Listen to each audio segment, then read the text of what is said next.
Good evening and welcome to the Minions of the Zoo Saturday edition. I'm your host and keeper of the Harry Channel, and with me tonight are minions DrFunctional. Hello. Sora Luna. Good evening.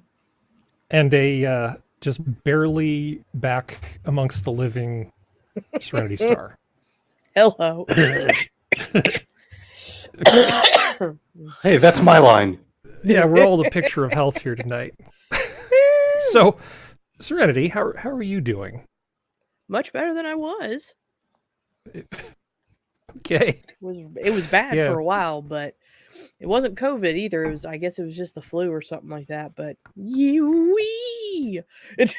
I'm better. You know, back when I was a kid, before the COVID times, people used to get sick. It was amazing. I know. What a concept. It's the reason why I think they should just reclassify all that as pre-COVID. We'll just have my friends who are in the non-ether world out near where I live. They're like, well, I don't like shots. I hate needles. But they have the neat little breathalyzer flu shot that you can take. Oh, so cool. I took one of those. It's more expensive, but if it means I don't have to deal with a needle, fuck yeah. I took that, but apparently, as per usual, they guessed the wrong strain of flu, and the strain of flu I got is not the strain of flu that's in the flu shot, which is that's good. Which is what they've always done, which is the reason why I almost never get a flu shot. And I got in an argument with one of my friends. They're like, "Well, it was still good to have." I was like, "It's not if it's not the most common flu that's going around, but okay, whatever. I'll just sit here and bleh." Why the fuck are we still using needles? I don't know. I like the you as a kid woman couldn't vote. No, they could vote. I'm not Skep. Harry's not that old. Not that old. That's good. And Jesus. technically women could vote all the way back in 1870 as well, but that was another thing entirely. So even during Skep's especially if they owned could property. Vote. Well, if you made it past the Mississippi, there were certain laws precluded by certain states that allowed women to vote. Even people of African descent could vote. But anyway, this shows you the shit I watch and read when I'm sick. But it's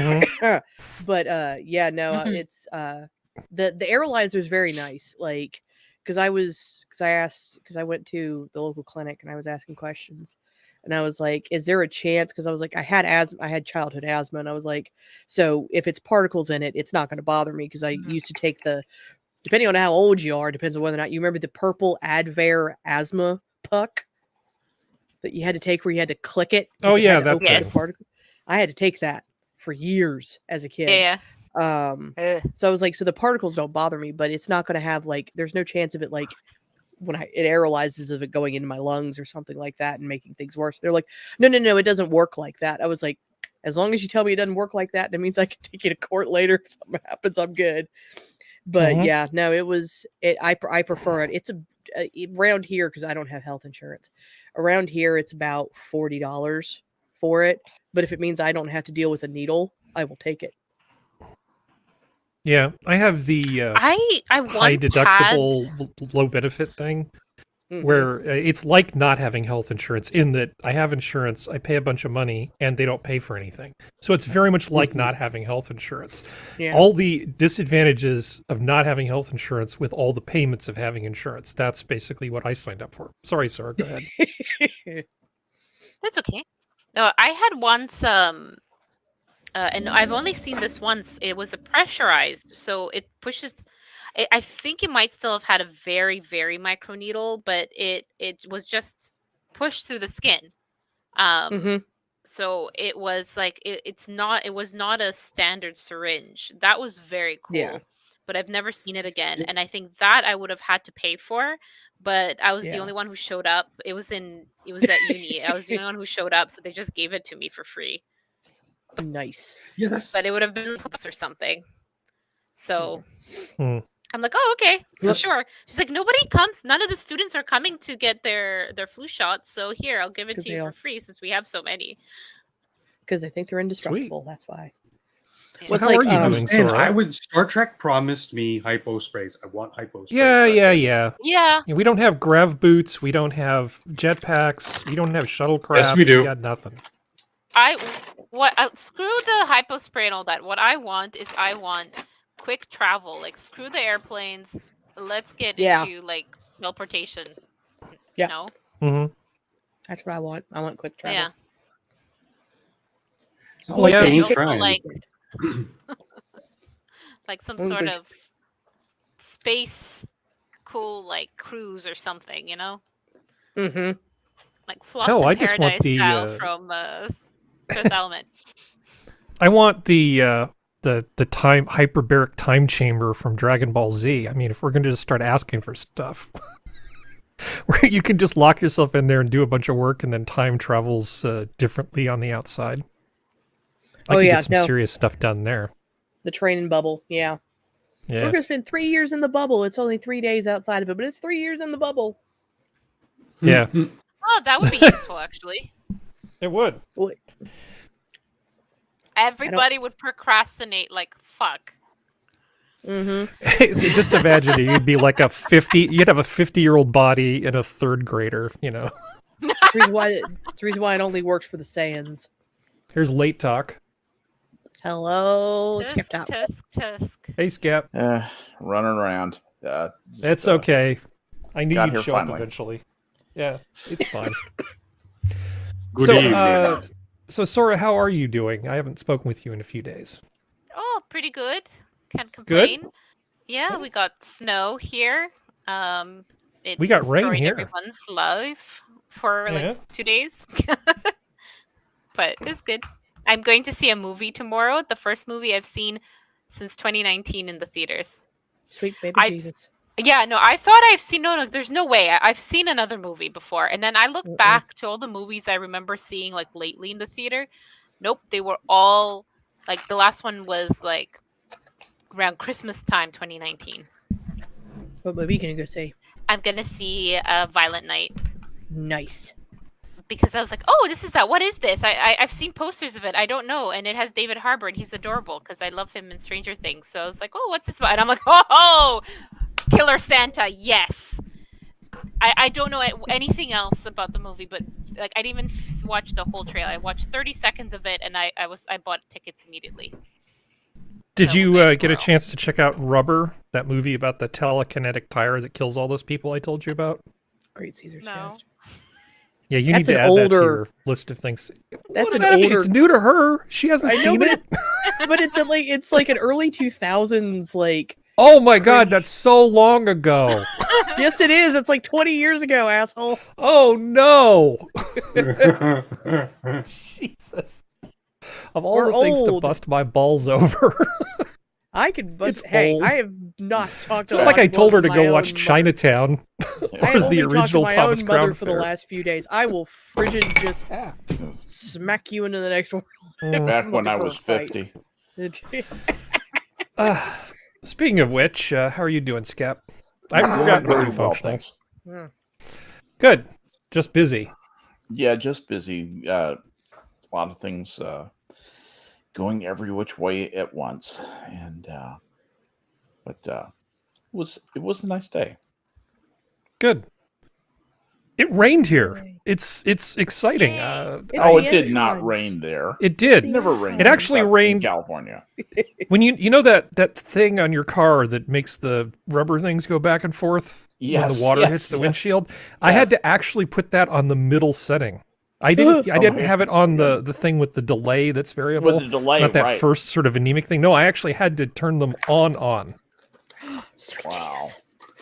Yeah, I haven't. What did you I do? can't remember the last time. Well, it was amazing because everybody around me seems to have forgotten. There were a lot of people in small cars, white knuckle driving, doing about 50 in a 65 zone. That was great. Rain? Yes. Yeah. Northern California, yeah. Yeah, but like it's rain. They don't get much, Sora. Yeah, it's rain. Okay, so we've gone through the list and Functional. How you doing? Yeah, there you go. Fine. I'm all right. Can't complain. I introduce people in one order, and then we talk in the reverse order going back. It's yeah, and I talk thing. over It's everybody, so it makes up for things. Yeah, it's fine. Man, Skep's so late he doesn't even have an icon. or an avatar? No, I blew off the avatar. You're It's just actually like, from "Yeah, the here." future. I'm still setting up Opera to run the way I want it to. It's not Understood. a perfect situation. I think functional. The problem is we were chatting before the show, and I got all of the chat out of you at this point. We already talked about what you had for dinner and all this other stuff. So Yeah, well, I mean, I could repeat. I had Hunan beef with horseradish. Ooh, boy. yeah. Which That I've been sounds trying great. not to fry everything. Now that I have a deep fryer, I just want to fry everything. Mm. I made onion rings today, so I did the whole sort of like much better version of a shitty fast food hamburger, where I did the homemade bun with bacon and homemade onion rings and really good ground beef and cheese and barbecue sauce, and it was a good burger. Did was you a damn grow fine your own burger. pig and slaughter it for the bacon? Did Yes, You? Okay. yes. That's I really, I that's matured really it going in from my scratch. I matured it in my hyperbaric time chamber.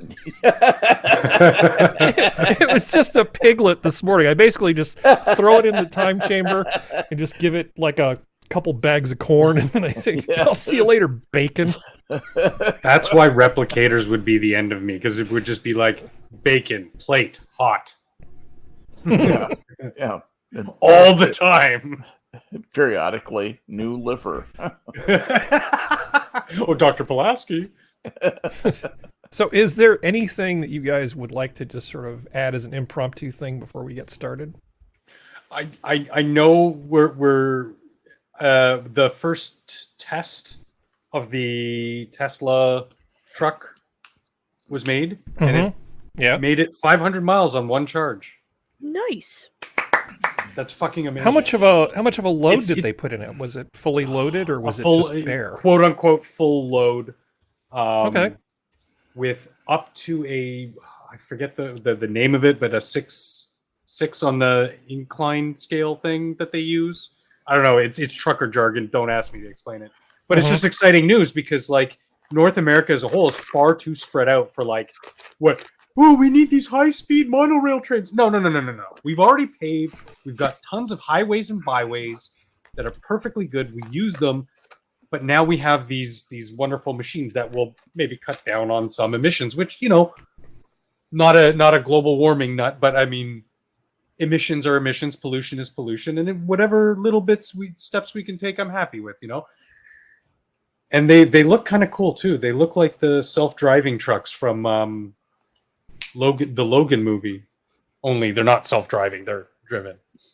And it's just exciting because the project's been pushed back because of the supply chain issues and just manpower issues. So it's good to see that some of the projects that he started with aren't being left to the wayside. Excuse me. It was. I know Things we've just got take a lot longer. there's a lot of Elon news in the news, and something happy from that camp was nice to hear for once. It was an 8,100-pound load, is what it says. That's pretty small. Yeah. Yeah, adamantine, the semi truck. Yeah. But I mean, still getting, I think, at least for the United States, because our freight system is so good, I think using the trucks to get from the freight train hubs out would make more sense. But Canada, you all don't have the freight train system that we have, so you all need it a little bit more than we do. No, but everything is basically in a line along the southern border, so everything goes across the Trans-Canada Highway. Good enough, or it goes down into the United States. So beautiful. Which is the reason why it works out good to test it where you all are, because you need to test it on a straight line or an almost straight line before you start trying to shove it down some of the back areas that America has, because otherwise it's gonna be a pain in the ass. Yeah, one thing I'm interested to hear back is testing it in inclement weather like snowstorms, heavy rainfalls, because the rainfall's the thing I'm more worried about, because rain always cold seems will to slow it fuck way with us. down. Yeah, well, it's just like that kind of stuff will cause problems, and it's also there's also the fear of can they be hacked? And if they can be hacked and they're carrying certain cargo, how much of a danger they are, that kind of stuff. Cyberpunk robberies. Mm-hmm. Yeah. I'm not super worried about that. There have already been vulnerabilities in self-driving systems, not just Tesla, which we could go into some other time, I suppose. It's not really my bread and butter type of thing, but I have read some security assessments of some of these systems where they found things. And this is where the way security stuff works, the way that they would like it to work is for it all to be closed, right? Let's keep everything a secret, and then the bad people won't know how to break in. Genius, just genius. Just close everything up, make it all proprietary. Everything will be fantastic. That is absolutely not the way to do it. Yeah. Sunshine everywhere. So you want to get people involved in creating the standards. You want to make sure that people don't sneak back doors into them, because any back door that you put in for a 3-letter agency is going to be something that somebody else can exploit. So you don't want any of that. Are you being 12 when I said backdoor? Is that what's happening, Functional? No, Functional. No, he hit a button. got dropped out. Yeah. Okay. But he might have been halfway through a giggle when he got yeeted. Okay. There it All right. So anyway, you left himself I think off that the show. I'm not super concerned about that. I'm not really all that concerned about the safety of the self-driving cars. I do think that they need to not kill motorcyclists like they've done on a few occasions. They still need to work some of the kinks out, but it's not like we're going to get. I was thinking about this today as I was driving in the rain with people going 50 in the fast lane, and I've known more than a few older people who really. One of the worst things that happened to them as I got older is they really regretted losing their independence. And I remember my grandmother with full-on dementia asking me if there was basically some way that they could build like a pod that she could just get in and it would just drive her where she wanted to go. And she said, "Can I get in it and come see you?" You know, it's like, oh God, you're killing me. Don't make me feel any worse about this than I already do. You know, because she was well past the point where I could have taken care of her, even if I quit all of my jobs and done all this sort of stuff. But I know other people now who are in less dementia-laden situations, but still really regret the loss of mobility. I think in the big scheme of things, it's absolutely worth a few unfortunate accidents in the big scheme of things again. I mean, it sucks if you're the person that gets killed, right? To give back some kind of mobility and dignity to people who are older who can't drive anymore. I think the world would be a much better place if we could get this self-driving stuff set up, not for the truckers, but for older people. So we can, maybe if it's just neighborhood electric vehicles, but it's not good what we do to old people. We need to give them back as much of their freedom as possible. And self-driving cars where they just get to go, I want to go to the store. You know, that would be great. That would be fantastic. Well, I mean, the thing is, there's accidents no matter what you do, even when people are involved. So to get mad if there's an accident when self-driving happens is kind of naive, because no system is 100% perfect, and people need to suck that up and realize that. I would still take that self-driving technology over half the drivers in my city. Yeah, no.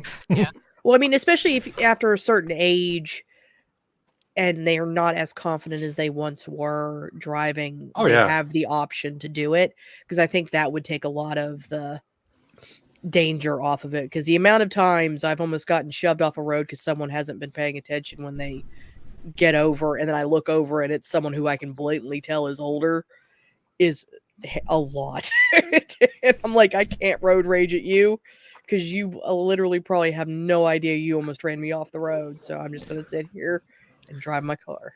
But There I totally is a agree with certain. you. Sorry, go ahead. I totally agree with you, Harry. The dignity part has kind of been overlooked in the grander scheme of things. Like, we've been so focused on how long can we extend life. There's also the quality of life that we've kind of, in sort of the R&D and public discussion sphere, kind of let slip by the wayside a little bit. So I think that, yeah, that's something I never even considered to be a huge boon to people.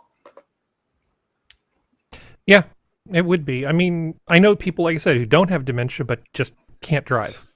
They're just not capable of doing it anymore. And God, they would love to get this stuff. I had this conversation with an actual person, IRL, somebody that I care about.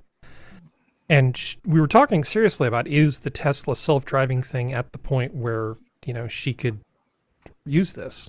And I had to say, not quite. I said, you need to understand that you need to be able to take the wheel. And if you literally can't, we're not there yet. Yeah. Right now it's a supplement. It's not a full thing. Yeah, but give it a couple years. Honestly, It could be that soon. It could even be that soon. I don't know. Yeah. Yeah, so it'll be like phones used to be. Can you program in your number into my phone? We could just program in the 5 different places that Granny likes to go. Just plug them into your car. Just press 5 when you want to go to the salon. One of the biggest things for old people would be to have a big button that says home. Because old people get lost. No, Skep, I've got it figured out. I got your solution for you right here, because I knew you were going to say this. It scares me how much we're inside each other's heads sometimes. Okay, here's the solution. It's like a Roomba. Okay, so what happens is if it knows it's too far from the base station, right? Yeah. And it's going to run out of battery, it will just return home. Yeah. And will it make Easy. a cute little doo-doo-doo-doo noise when it docks? Exactly. Yeah. I feel like the only thing that would make it better is if it had a setting in it where certain people, it would text message and say, at this time, car has gone here. At this time, car has returned home. Yeah. And that kind of stuff. So this way, like, say, like your child lives halfway across the country, they still know mom or dad's okay. They're like, okay, they went to the grocery store. They were there for an hour. They got home okay. I'll call them here in a couple minutes. I'm not driving you to school. Just get in the Escalade and tell it to take you to school. Exactly. And then it just turns around and comes back. That'd be so great seeing all the 6-year-olds with their Escalades parked in the parking lot there at school. All the little kids driving themselves to school. That would be exciting. All right. So let's see. That was a little... I've adjusted the spreadsheet accordingly. I wanted to show you... there was a video that got sent to me in Discord. Let's just make me full size here. Discord, isn't that hive of right-wing... Yeah. All of it's right-wing. All of it's right-wing. All of it is. Yeah. Evil, far right. So this is the video, and what I did was I went in and I CSI'd the hell out of it so that it's a little... So you've actually got more detail. Enhance. Yeah. So let's just play this. There's not going to be any sound on purpose.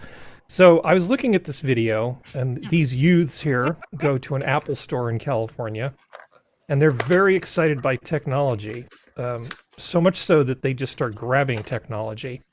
And it was right about here that I'm looking out this window going, I think I know that Apple store. It looks vaguely familiar to me. I should probably do a little bit of work to see if that's what I think it is. Okay, but let me play the rest of the video. So you can see the staff taking patrons and kind of pulling them out of the way. And what the staff was doing was telling people not to interact with these folks. Yeah. Because there were people that said, like, do you want us to stop them? Yeah. I don't know. Is it? Maybe harmed a little. I wouldn't mind getting harmed a little if it meant it stopped these guys. That's a trade I'd be willing to make. There's some people with bags just could try to whack them, but like honestly, I wouldn't know what I would do in this situation. Well, line about 20 people up in front of the door and just don't let them out. Well, I mean, also those are display items. They have the serial numbers of the display items. They can brick them from miles away. It literally does no reason to steal these things because they can be bricked. Mm-hmm. It's like, way to go, dumb fucks. You literally stole something that'll take the staff 2 seconds to brick. You can get the trace metals and the parts out of them. They do have a little bit of intrinsic value. But yeah, they're not that intelligent to know functionality. That. Yeah. You'd be better off just getting a Sawzall and stealing people's tacky iron railings from the front of their house, you know, just taking them to the scrap. Not wrong. Look. A little knowledge is a dangerous thing. Look at his shoes. He's wearing jogging pants. Look at his hands. He's just jogging. The face guys. of the other guy. Yeah. So just, physical activity. They're trying to keep healthy.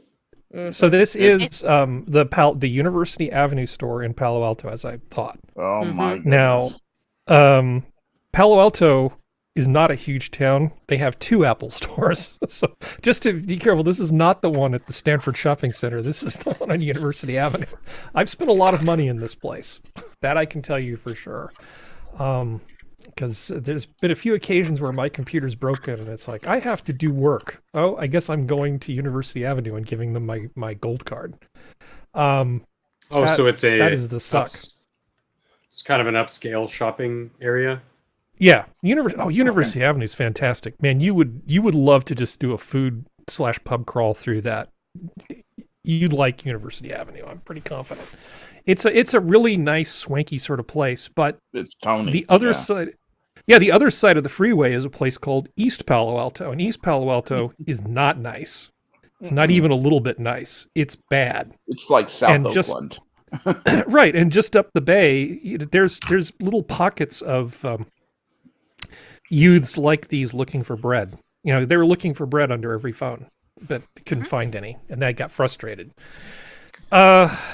Now you would think that these men are going out and they're trying to support their families.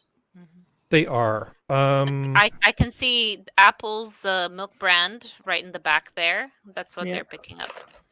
Mm-hmm. Yeah. I milk, I eggs, I bread, you know? Yeah. And apples are good for people. And they're just trying to feed apples to their children. Yeah. It's nothing more than that. And I think Apple's wealthy enough to afford being able to give all of their computers away to people for free. Don't you think they're wealthy enough? Absolutely. So this is a thing that happened in 2016. Burglars crashed car into Palo Alto Apple store. So this is the same store. Same store. Oh my God. But some burglars actually, a group of burglars rammed a rented SUV into the floor-to-ceiling glass front of the University Avenue Apple store early Sunday morning, police said, ransacking the store before dashing away. Of the 8 to 10 burglars, police soon arrested 4 suspects. The pre-dawn theft, whatever. So they grabbed a bunch of stuff. I mean, it was pretty brazen. So it was $100,000 worth of merchandise that they basically stole. And so we can see it's Shaqueen K. Ferguson and Erica Janisha White. Why do they only show the pictures of the black people? I don't know. Probably because they're racist. They're a bunch of racists.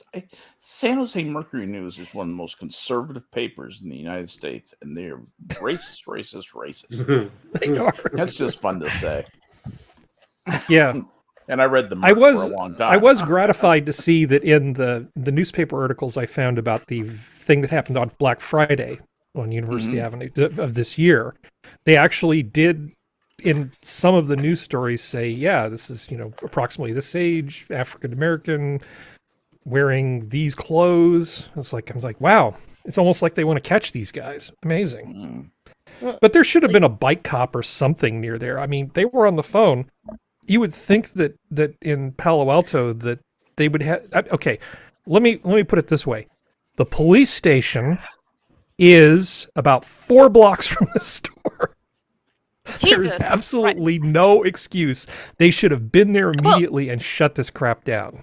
If there's only a few blocks away and they're so brazen about it, it gives you explicit evidence of the fact that they're useless to stop these guys. They don't care. Will they even answer? Will they even answer the call?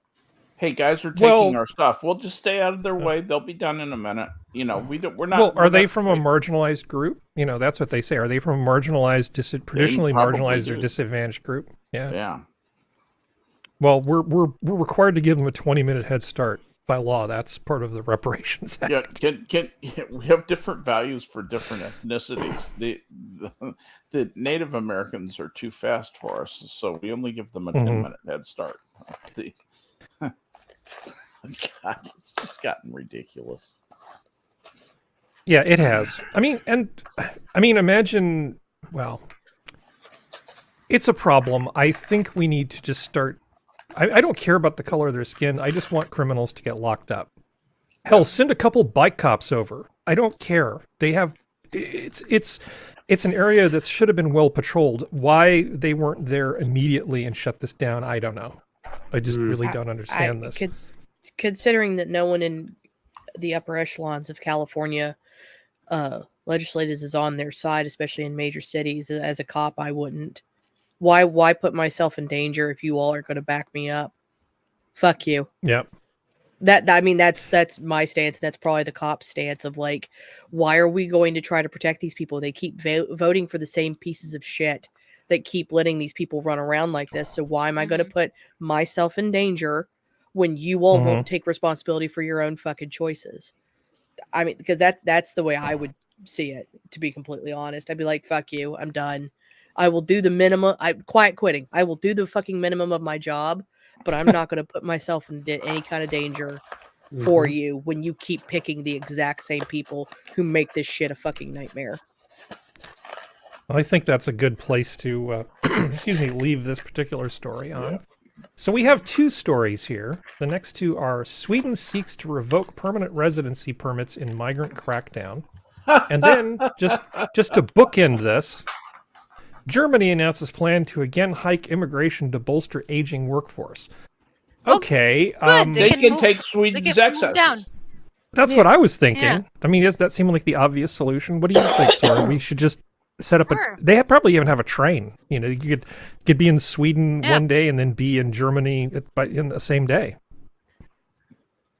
I mean, it would take less than the same day, I would assume. Give them a coupon for some schnitzel or whatever it is, you eat when you get off the train. No, do you guys know what the Shenzhen zone is? Yeah. The Schengen? Schengen. Sorry, Shenzhen is a place in China. Yeah. The Shemp zone. Hey, tell us what the Schengen zone is, Sora, for anybody who doesn't know.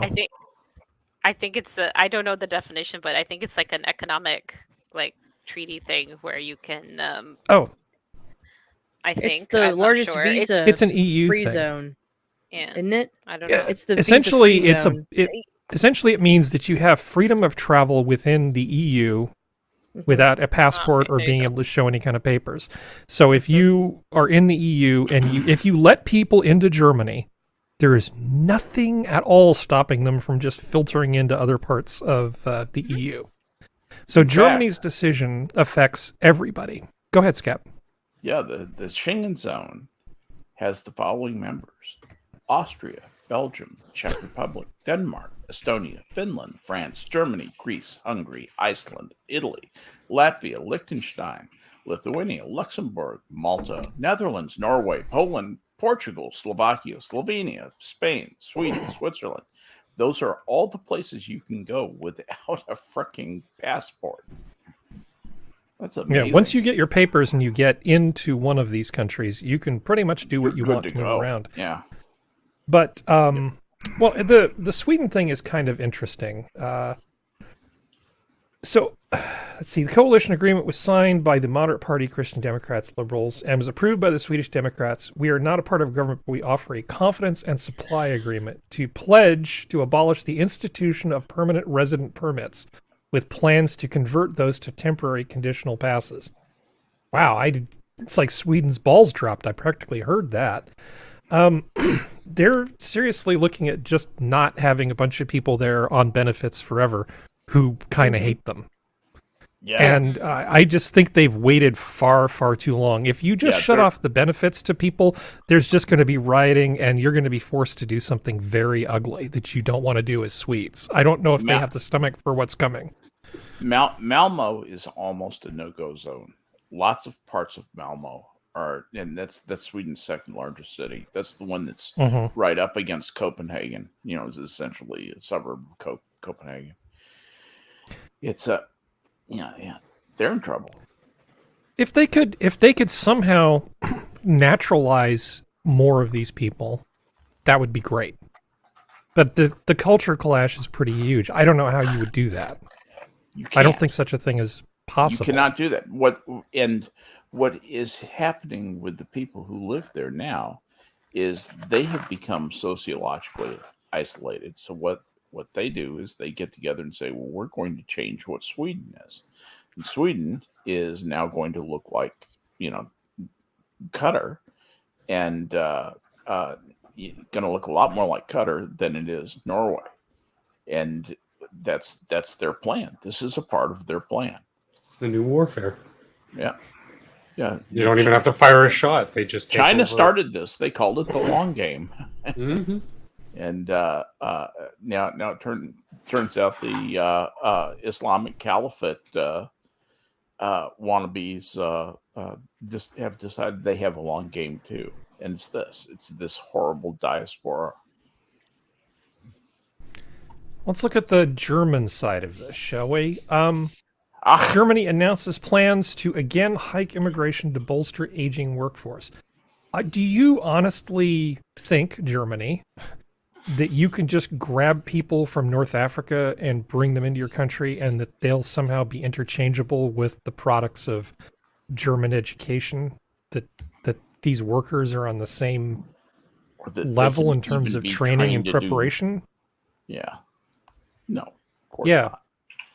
I feel I can see BMW quality survey results just going into the toilet very quickly if you just hand some guy a hammer and say, go fix that engine over there. Right. Maybe I'm overthinking it, but the German educational system is pretty darn good. Yeah. It's one of those world-class things. So you're comparing people who were raised and educated in one of the world's best educational systems with people who are coming from poverty. No education at all. Yeah. Or little to no education, probably. Yeah. Yeah. Maybe I'm just being horribly racist and people in Tunisia get a fine education and I just don't know any better. But I'm fairly sure it's not as good as the one in Germany by a long shot. And you'd be right. Absolutely right. Now,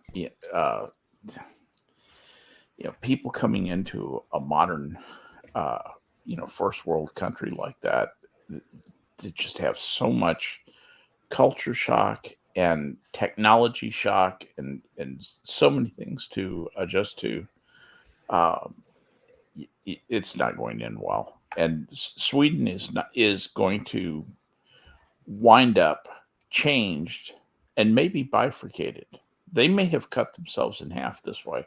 They may have turned Malmo into an island nation, or basically a peninsula nation, I guess. If they turned off the money spigot, or at least turned it down quite a bit, they got rid of a lot of the incentives, you would see far fewer people showing up. But that does nothing about the people being born. I don't think they have birthright citizenship there. I mean, the United States is fairly unique in that regard, isn't it? Yeah, it's all over the place how you get citizenship. I've never made a study of that. I think it's odd that I haven't. I think it's just the Western nations, Canada, United States, German UK, citizenship Australia. Is attained at birth if at least one parent is German. Yeah, see, that's a big if. If you are not married and only the father is a German national, the child only attains German citizenship if the father effectively recognizes his paternity according to German law. This is as of September 14th, 2022. Mm-hmm. So it's a little tougher. What about Sweden? I can look Sweden up real quick. Cool. We missed you. Having somebody who looks up all the stuff I should have looked up for the show. Children born in Sweden receive the same citizenship as their parents. If the child's parents are citizens of a country outside of the EU, the parents must apply for a residence permit for the child. There you go.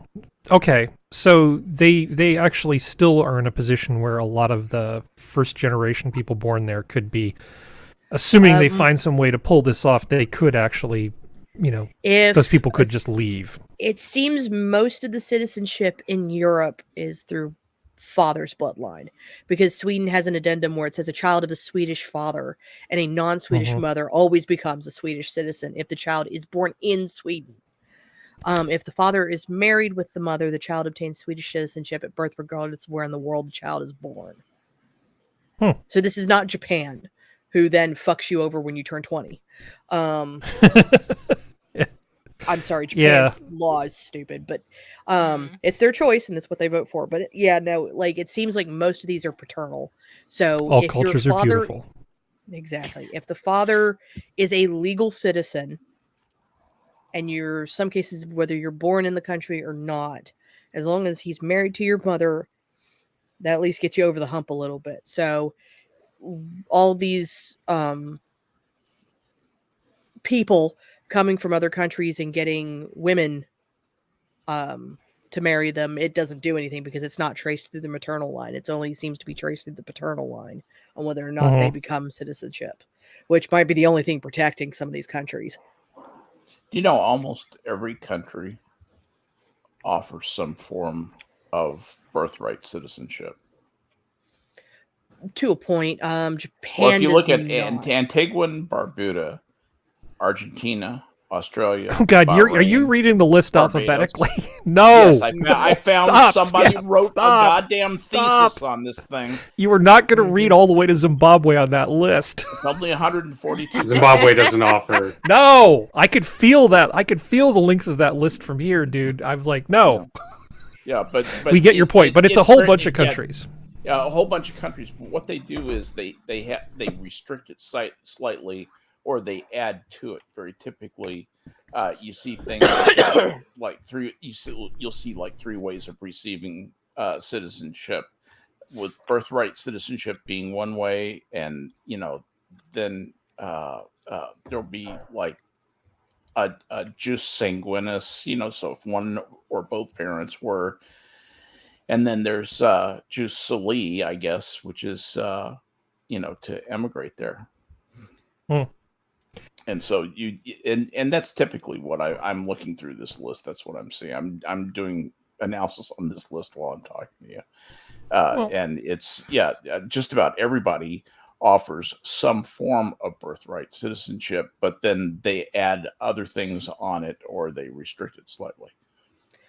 Okay. So speaking of they have more caveats. I'm sorry.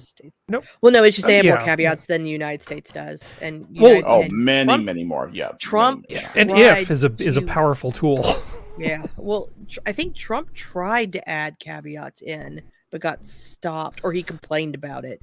Like, I have very vague memories of something getting overturned during his time. You'd have to change the Constitution. It was something like, it was something to kind of stop the Russian mothers from coming here during the last trimester, because they were doing a lot of that, where the Russian women would come here, give birth, and then leave. This way their child could have dual citizenship. See, this is where Harry, my dickish side, really kicks in. I don't think anybody should have dual citizenship. If you've got it, awesome. But I don't think that should be a thing. How can you be a citizen of more than one country? You can't. Not live up to the obligations. A 1-to-1 mapping of country to person, person to country, 1-to-1 both ways, right? Mm-hmm. Yes or no? Someone help me. Otherwise, it starts to lose its meaning. I have quadruple citizenship. What does that mean? Not really very much to anybody, because it fucking hell. Yeah, I'm with you. That's just something that has pissed me off for a long time. It's this dual citizenship nonsense. At the very least, when you turn 18 and you're standing there ready to sign up for selective service, you have to pick. You have to say, okay, I'm going to be a U.S. citizen, or I'm going to be an Antiguan citizen, or a Barbados citizen, whatever it is, right? Yep. Just thinking about your list. You just have to pick when you're 18. None of this, I have 2 passports, I'm a dual citizen. You either fulfill your obligations as a U.S. citizen or a Canadian citizen or whatever, or you just aren't. Yep. So that's the way I feel about it. It's the thing about the selective service. I mean, nobody wants to see a draft or anything like that, but it's a significant act. You don't remember on my 18th birthday, I went and registered to vote and registered for selective service. On my 18th birthday, on that day, I got in the car and I went and did those things. And that was a significant thing to do. It meant something. At least it meant something to me. Yeah, I mean, people don't remember what the draft was like. I lived through the draft. And my draft number was 211, and I had a student deferment, so I was pretty safe. But a lot of guys, guys who just went to work out of high school, they got picked up in the draft, and some of those guys got shipped over to Vietnam, killed within a few months of getting there, just for having a low draft number and not having enough. Friends or people in power available to help them get out of serving, which is what a lot of powerful people, looking at you, George Bush, and Bill Clinton and many other people, did have those things. It's just the people don't realize what it was like. Drafts are terrible. Drafts are awful things. I've always bought Robert A. Heinlein's formulation that any society that has to survive, that requires mandatory conscription in order to survive, doesn't deserve to survive. I really do believe that. Yeah, Starship Troopers. Yeah, you betcha. Fine book. So, speaking of immigration, lawsuit says DeSantis's migrant relocation is unconstitutional. I know this is going to come as a shock to you. It's the Southern Poverty Law Center. The Southern Poverty Law Center has filed a federal lawsuit against Florida Governor Ron DeSantis, alleging that sending migrants seeking asylum to other states is unconstitutional. The lawsuit asserts that DeSantis's action violates the Constitution's Supremacy Clause by usurping the federal government's sole role in regulating and enforcing immigration law. In addition to the 14th Amendment's Equal Protection Clause, through its state-sponsored harassment of immigrants based on race, color, and national origin. What a load of crap. Serenity? How do you feel about this? They're idiots, and they're doing it this way they can try to raise money. That's all they're doing it, because they know they're going to lose. I feel like the Southern Poverty Law Center should be, if we're going to do a ranking, we should put them on the same tier with the charity to keep children from working in the mines with tiny ponies. We should just, you've outlived your usefulness. There's no reason for the Southern Poverty Law Center to exist anymore. Or if they do, they really need to figure out what their DNA is and kind of stick to it. But they're just all over the place. I agree. I think it's a fundraiser. I think you're right. Oh, yeah. No, and that's because that's the thing. Like, you filed a lawsuit. Like, did they file it in fucking Florida? They're going to fucking lose. They're not that stupid. This way they can send out emails and go, "We're fighting Satan. Give us money." And it's like, I'm not the biggest fan of DeSantis, but he's not that bad of a guy, guys. Come on now. Like, you have better things you should be wasting your goddamn time with. And don't give your money to these people. Don't give your money to a lot of people, but it's just like, goddamn. Like, what the fuck, mate? Like, because the thing is, any lawyer worth their shit that DeSantis is going to pick is going to bring up, well, a lot of other states were doing this, not even just the federal government. Why haven't you all gone after them? Oh, that's right, because they weren't moving them where you don't like them. That's why. So it's like, and then it'll get thrown out because it's like, you're an idiot. Yeah, this is money grubbing. That's all it is. This is that's period. No ifs, ands, or buts. and it's pathetic. And the fact that so many people are stupid enough to fucking fall for it.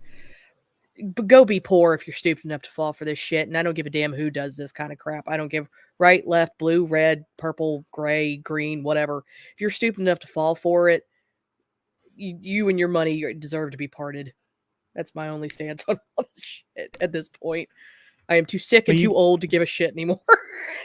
You just handed me a beautiful segue. But, before we segue to the next thing, does anybody else want to comment on this? I think it's fairly obvious, but anybody else have any spleens they need to vent on this? No, time to move on. Nope. Time to move on. Okay, speaking of Florida, Florida pulls $2 billion from BlackRock in largest anti-ESG investment. Now, I have a little bit of inside knowledge about this topic, which I've I've mentioned in the past. $2 billion sounds like a lot. It isn't. Not anymore. Not anymore. And what we're talking about, this is not enough for BlackRock to give a damn. Yeah. If you look at just like the pension fund for a large county in the United States for SEIU, the state workers union thing. Oh, it trounces that by or like the California prison warden, prison workers retirement fund, just any number of funds in California. It's huge. And long before this ESG thing started, these people were going to their financial managers and insisting and going over the portfolios of what they're investing in and giving them specific guidance on what they didn't want to put money into. Yep. So I don't see how this $2 billion is going to amount to much of anything. It sounds like a lot of money, but it really isn't. To normies, might make Ron DeSantis feel good. Yeah. I mean, I think it is like, if you had the ability to pull that, why didn't you build a bigger case to get them dealt with better? This seems like just a way to get partial PR out of something, in all seriousness, with the BlackRock. Because BlackRock right now, not saying they don't deserve to be a punching bag. I'm not saying that. But right now, BlackRock is a very easy punching bag. Well, they kind of lean into the punch too, which is fun. Yeah. And that's my thing, is like, how about because especially since it was like a couple months ago, there was that other BlackRock article about them losing money or something like that. Like, this feels like BlackRock's building up to go the way of Enron, and that this shit is just the buzzards catching the grist before the animal fully falls. And so it go for the companies that are behind the scenes that are actually pulling shit now, not the one that's about to fall over dead. Because then I'll believe you're fighting for what you say you're fighting for. Until then, I don't believe you. Well, I mean, it's a start. If you look at something like, here's an analogy. You look at something like textbooks, right? School textbooks that are for public schools. There are a few states in this country that are big enough that just by rolling over, they can essentially force the textbooks to change. California is one of them. Texas is another one. New York. There are a few of them. Now, I don't know in terms of influence. I mean, this is certainly enough that somebody at BlackRock is having a bad day, because I can assure you that there is a person whose job it is to keep the state of Florida happy. That person is having a very bad day. Yep. Okay. But everybody else at BlackRock is kind of like, whatever. Hey, you want to come help me come over here and help me out with Rhode Island since you've got some free time on your hands. Motherfucker. It's going to be fine. Yeah. All right. Well, let's see. I feel like that's running out of steam. And I apologize to everyone if I seem a little... Nah, not skeptical. Not the right word. Jaundiced. Yeah. I'm not. It's not Jaundiced. intentional. It's just being sick has made me just go, fuck it. I hope your liver's actually okay. So it is. Canadian people, are you still with me? Nope. Because I think you guys can. This has been a lot of American stuff. I apologize, or United States stuff. But I think I want to hear from the Canadians about this. Florida's governor wants diapers, strollers, and cribs to be tax-free permanently. Thoughts? Okay. Yeah, it'd be tax-free for thought. I mean, is that like pretty much normal for you guys? Aren't you already there, I'm guessing? No. Well, because you have sales tax of a sort.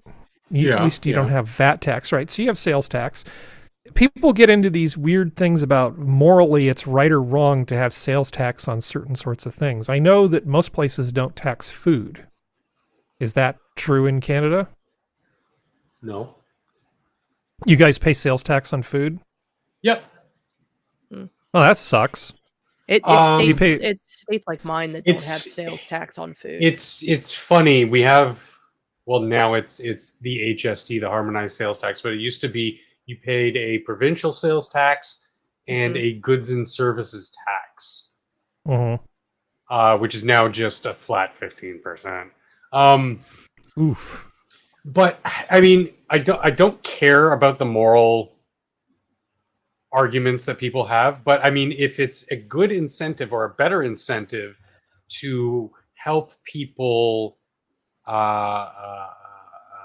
propagate the species, I'd rather them just not take the money to begin with than what they do up here in giving rebates and bonuses and you have X amount of kids, you get a certain relief payment, which just stop taking the money to fucking begin with.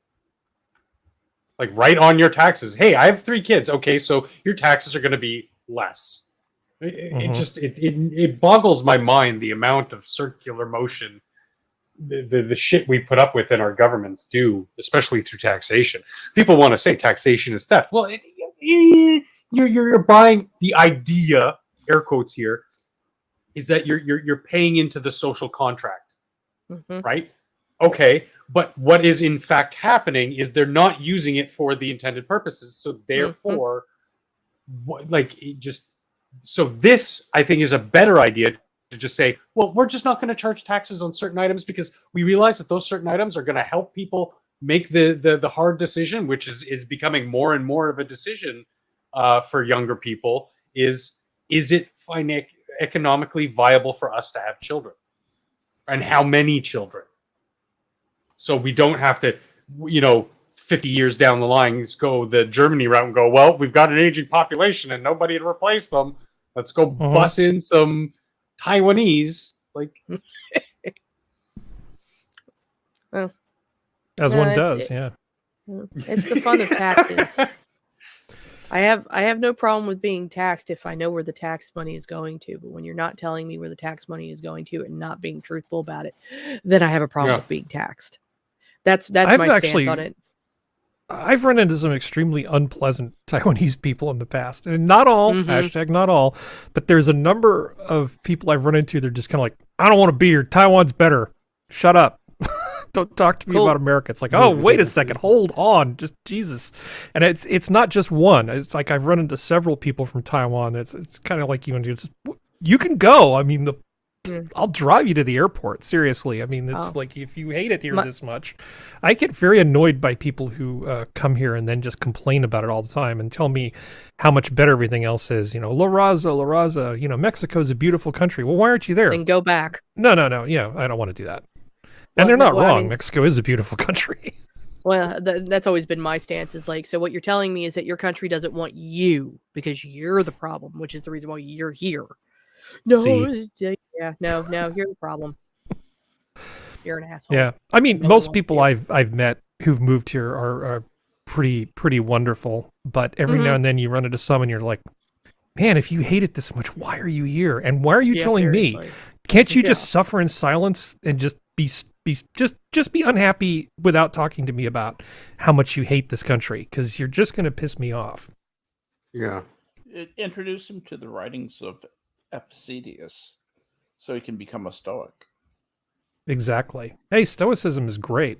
Hey, I'm a big believer. I'm a huge believer. Yeah, damn straight. All right, let's see. That's why nobody likes me. FBI met weekly with big tech ahead of the 2020 election, agent testifies. An FBI agent testified to Republican attorneys general this week that the FBI held weekly meetings with big tech companies in Silicon Valley ahead of the 2020 presidential election to discuss disinformation, in quotes, on social media and ask about efforts to censor that information. And of course, there was the Musk stuff about what was going on at Twitter that's come out recently too. So this is kind of a huge topic. Would anybody care to comment on it? Don't all go at once. Wow, dead air. Okay. Oh, all right. Is nobody surprised by this at all, or have we all just come to accept that this is the world that we live in? So there's no reason to comment now.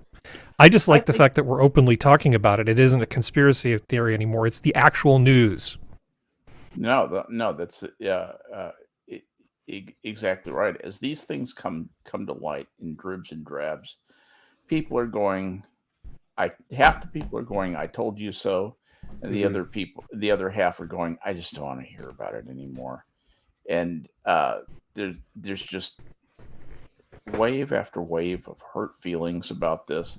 I want some of these guilty people to actually pay a price in some meaningful way, some way that makes them feel that what they did was wrong, because what they did was wrong. They broke a lot of laws, and I would like to see some payback, frankly. Some kind of consequence, yeah. That would be nice. I mean, at this point, it kind of feels like a pipe dream, but it would be nice. Yeah. So, yeah, and there's real corruption, evidently, inside the FBI. I hate to hear that, because it's always been an institution I thought was kind of our ace in the hole. It turns out that the ace is about as reliable as Al Gore's lockbox. Mm. I forgot about the lockbox. He's going to hell for that. Even I think it was 8 or 9 years ago, Skep, we were getting like weekly, sometimes bi-weekly reports of some of these FBI raids that were breaking up sex trafficking rings, child trafficking rings, all these different types of really horrid shit. And I'm like, all right, get them, boys. And then all of a sudden, it's just like stuff like, so, I mean, we sometimes lose the perspective that this is a large federal organization with a lot of individuals in it. And unfortunately, a lot of them are at the behest of whoever's in control at the time. And some people just aren't willing to put their neck on the line and just shut up and do their job, which is a bit unfortunate. But well, from the Twitter stuff, I haven't been keeping track of all of it because a lot of it just sort of came out. It sounds a lot like Twitter was just kicking people off the platform more or less at the behest of the government. They would just say, this person is no good. We don't want them participating in the public discourse. Who goes in the Tumbrel today? Yeah. Yeah, silencing. And that's pretty damn depressing. I would have, if you had asked me when I was 10 years old if I would live in an America where something like that would happen, I'd say absolutely not. It was crazy. Absolutely not. To say that we haven't lived up to even my lowest expectations is,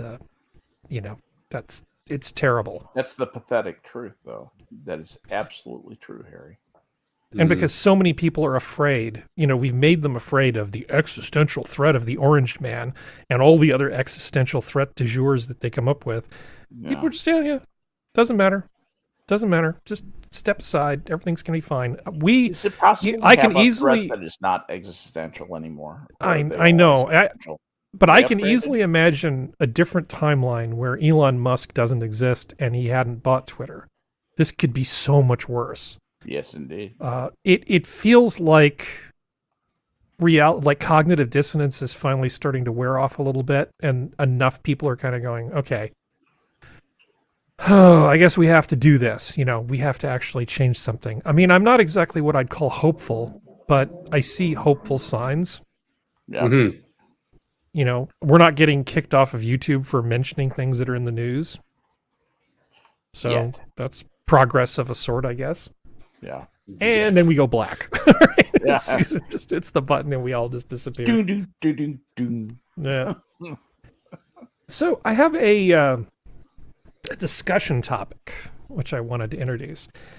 And I want to basically talk about compare women who are men's advocates to men who are feminists.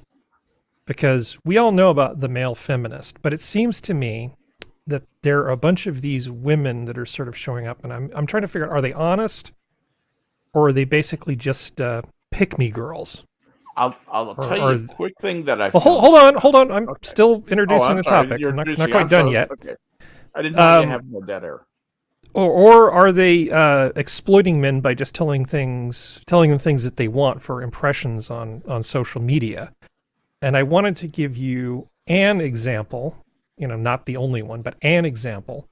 Here's this Sarah Dawn Moore chick who keeps showing up in my thing. And I think you all know what I'm talking about. When a man rises like a phoenix, can you relate? Relationship advice, standards are different, the sweet smell of double standards. So she basically has her little shirt that says men matter, and she says lots of things that I guess men want to hear. So I honestly, and I'm not pretending to be ignorant, I don't know if this is targeted toward women who want to get men, or mostly just targeted to men who want to feel like they've got an ally in this woman who then just give her thumbs up on stuff. And it doesn't have to be her, it could be any number of other people. There are a lot of them. Go, Skep. All right, and Sarah Dawn Moore, she's the one who shot at President Ford and missed, right? shot twice and missed. Sarah Moore. I think that's right. I think that's right, actually. So that was John paroled. Wilkes Moore, I think, wasn't it? John Wilkes Moore. Oh, you're talking about Bush. I was thinking Lincoln. I don't know. God, I'm tired. I'm talking. Go on. I'm talking about Ford. Ford. I was thinking Ford Theater, and then I started thinking Lincoln. It shows how well my brain's working. Go. Carry on. Suddenly you're gonna drive me to drinking. All right. Yeah.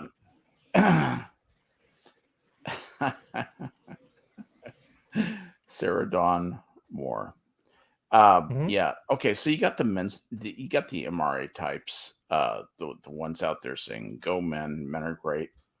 Men are responsible for everything that's good, and yeah, she's just out there making. But I don't think she's as dishonest as somebody like Candace Owens, who I think is actually a complete prostitute and do absolutely anything for to be on the right side and to be on the winning side. She just wants to be on the winning side. That's the thing that animates her. I think she's actually probably perfectly agnostic in her political beliefs and willing to embrace anything to get ahead. But that's not important right now. So I do think there's some of that going on. But generally what you see is, I would submit to the panel that the women who are on the MRA side, who are, positive about men, as a group, are a better group of women, just on every standard that you would naturally judge a woman on, than the men who are the male feminists would be as men. So they're better women than the group of men are as men, because being a feminist naturally means in opposition. These days means naturally being in opposition to men.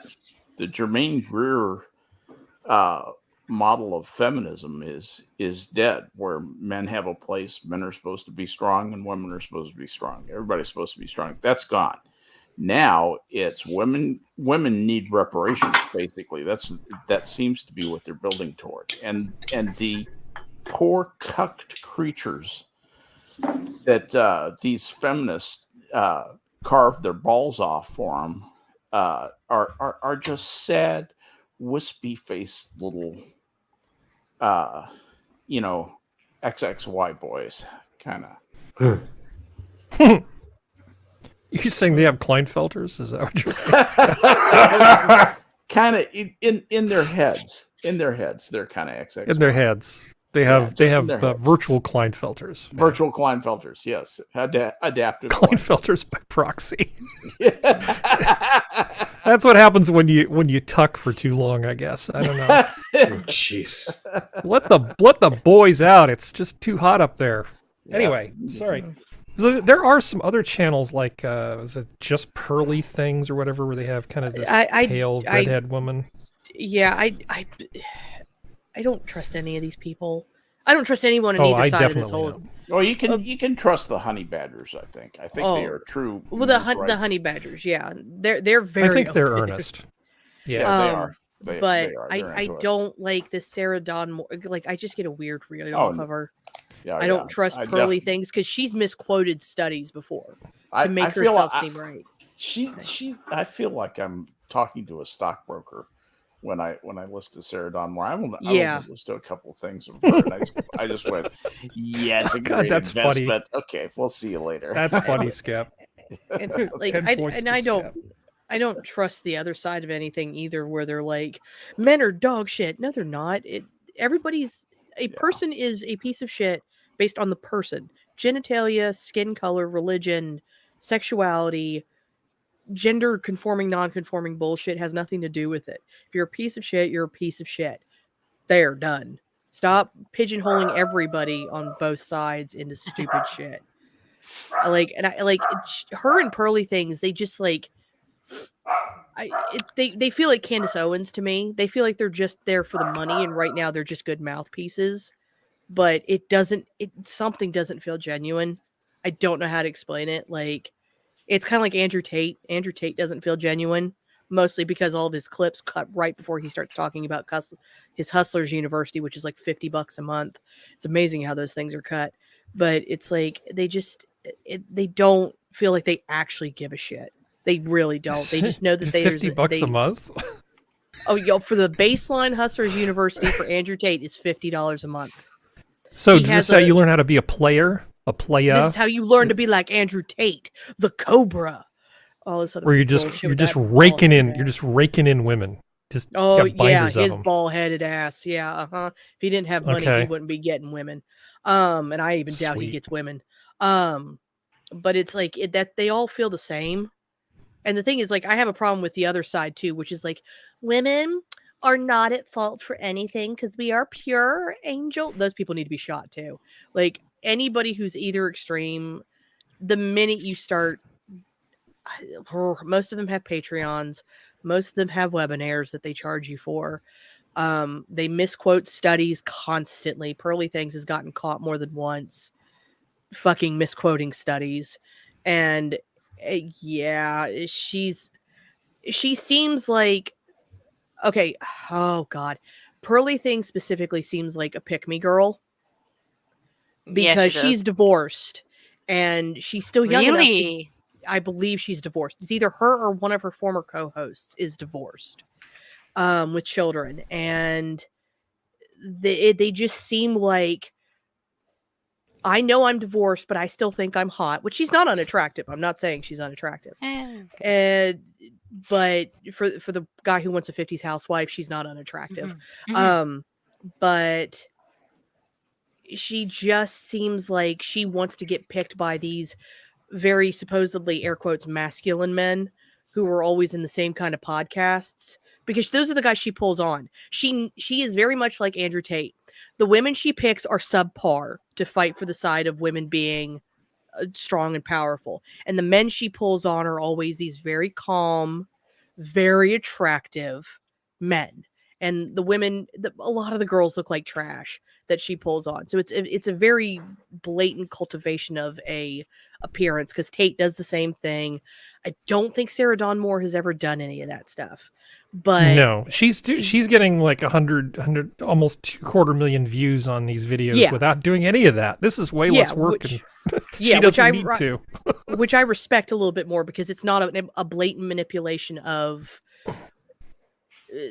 appearances. Let's go that way. But yeah, I don't trust Pearly Things. Don't trust a lot of them, because it screams building parasocial relationships / preying on men who have been taken advantage of and been treated like shit their entire lives, and they didn't deserve to be treated like shit their entire lives.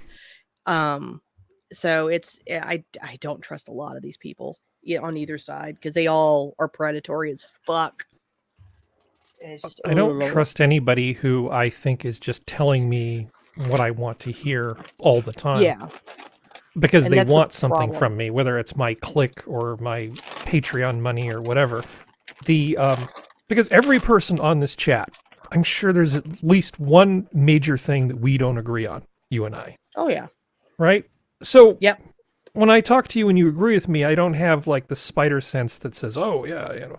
Whereas these women seem like they're really selling, they're not really representing themselves honestly. It feels more like a brand. Like, you know, I'm respect men brand TM service mark Registrata. There is one that I like that she's on Instagram. She advocates for men, but she doesn't have a Patreon. She doesn't have a store. God, I'm gonna have to look her up later, and I'll probably put her in chat or something like that. But she explains the way, specifically guys who are maybe neurodivergent, the reason why they do the things they do, like the sink cup or the laundry chair, where it's not clean laundry, but it's not dirty laundry, and they don't want to put it up, so they put it on the chair to get it later. It's not on the floor. You can still put it on again. That thing. Mhm. Okay. Yeah, that's what she's explaining. She's like, it's not them trying to undermine you. It's them trying to make just either because they can still wear it again, but it's not perfectly clean to go back in the drawers or be hung up. There's nothing wrong with that. With recognizing that intermediate state between clean and dirty. That happens a lot at my house, by the way. Yeah. Well, a lot of my hoodies sit in that state for a long period of time. Yeah, because you wash your clothes every time you touch them. You'll wear your clothes out. Exactly. They won't hang around very long. So, and when you buy Walmart, you can't do that. But she explains a lot of it to these type of women who are just washers beat up expensive clothes too. Trust me. But especially it's like central agitators. Oh yeah, and she explains a lot of the stuff to a lot of these, like the internet, because there's the shit that goes on the internet now where you have all these women with all these fucking accounts who are like, my husband, I asked him 3 seconds ago to hang something up. He didn't do it. So I'm going to make sure I videotape myself with a baby on my hip and me carrying the ladder to prove how strong I am. It's like, fuck off, bitch. We all know when that phone gets turned off, the husband's doing it. Stop it. Like, there's nothing wrong with, like, it's just one of those things. I think there's going to be a lot of divorces coming in the next 10 years. There's going to be a lot of divorces. But yeah, no, there's a lot of social media has destroyed people. Yeah, it's so done much some of it damage, so all much, right. It's done so much showmanship bullshit. Yeah. So it's not just me. No. Okay, I just wanted to compare this to somebody like Jordan Peterson.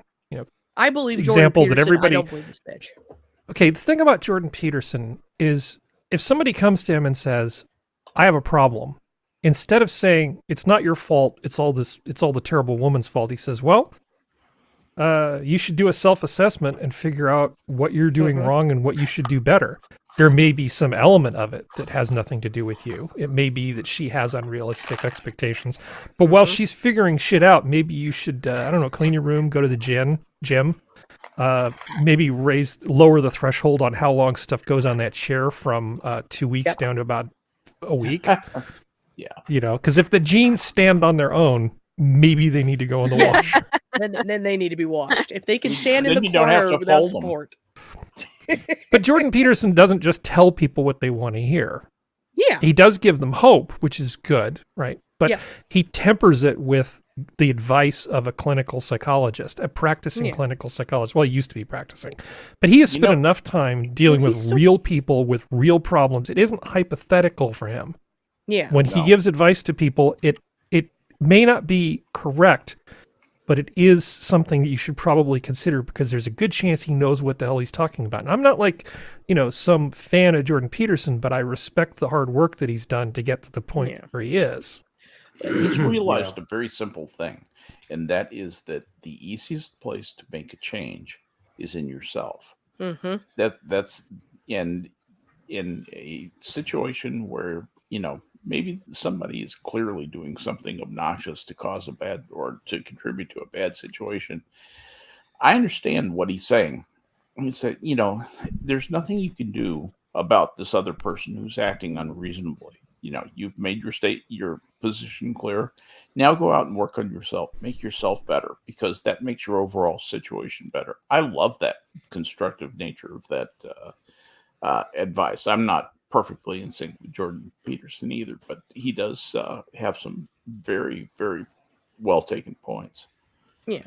Well, he's also more likely to also, it's the thing I like, which is he will very open say, yeah, I saw that. I saw Spud Gun say that. He's very open to say, I am not a He's like, I think one of his videos I saw, he's like, I have slightly more, he goes, air quotes, feminine traits. He's like, I feel very deeply. And he's like, and I'm completely aware of this. And he's like, because of that, I have to come at it very differently than some other men may, because they don't, and that doesn't make them lesser men, and it doesn't make me a lesser man. It just makes us different. And he's like, and there's some women out there who have some masculine traits, and that doesn't make them any less female. I appreciate that about Jordan Peterson, where he's very conscious of the fact that everybody's different, but we're all the same because we're different. You know what I mean? And he's more willing to say that, where he will kind of point the finger at some people, but a lot of these channels that you see now are very much, it's the woman's fault.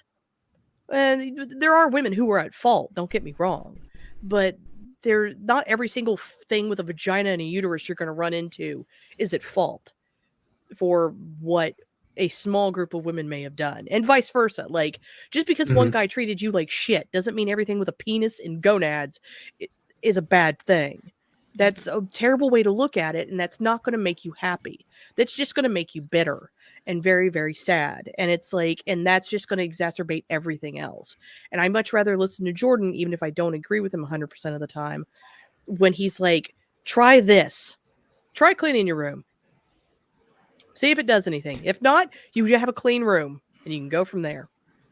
It's too bad that Jordan Peterson didn't team up with Gad Sad before he started doing all this stuff. Because if he had Gad handling his marketing, Gad could just say, "Look, okay, this lobster thing they're gonna take this completely out of context. This is not a good idea. I see what you're trying to say, but get rid of the lobster thing. This is gonna make your future marketing a lot harder." I love him. If they just combined their forces into one person, they could have taken over the world. But anyway, oh god, that would have been amazing. Okay, so it's not just me, and I think in general, like I said, I just don't trust anybody if I get the impression that all they're trying to do is agree with me to get me to give them stuff. 100%. I've managed to live long enough in life; I kind of have a pretty good sense of that. But this woman's not getting anything from me. Yeah, exactly. Yeah, no, I really, really like that analogy, Skep. You're 100. That's I said. You get 10 points for that. So, I'm glad we went longer on that, because I actually wanted to skip the next topic because it's kind of annoying. But I do want to just sort of point out one little thing. When I was researching something else, I ran into this article about sort of the background of one of the guys who's sort of behind OnlyFans. And it's just as terrible as I figured it would be. Tell us. Okay, so I'm just going to read a little bit from this thing. Shemp, the now billionaire who owns majority stake in OnlyFans, has long been known as a shady character. Far before he bought into OnlyFans, Shemp was sued by Microsoft for allegedly sending millions of deceptive emails to Hotmail users. The case was eventually dismissed for lack of proof, because these guys are slippery. Yeah. This was only the beginning of Shemp's career as one of the internet's most prolific pornographers and scammers. Pre-OnlyFans days may have been less legal than we originally thought. They did a bunch of stuff looking back into this guy. He had a website that essentially just had stolen passwords to porn sites that you could just go there and get them.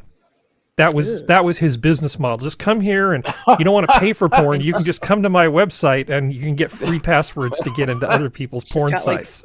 5,000 pop-up ads on it. What a great guy. Want some malware? Oh yeah.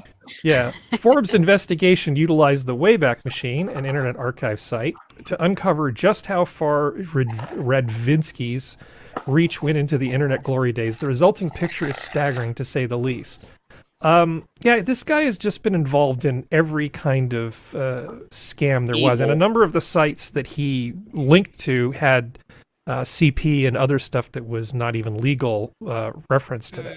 I don't know how much or how often.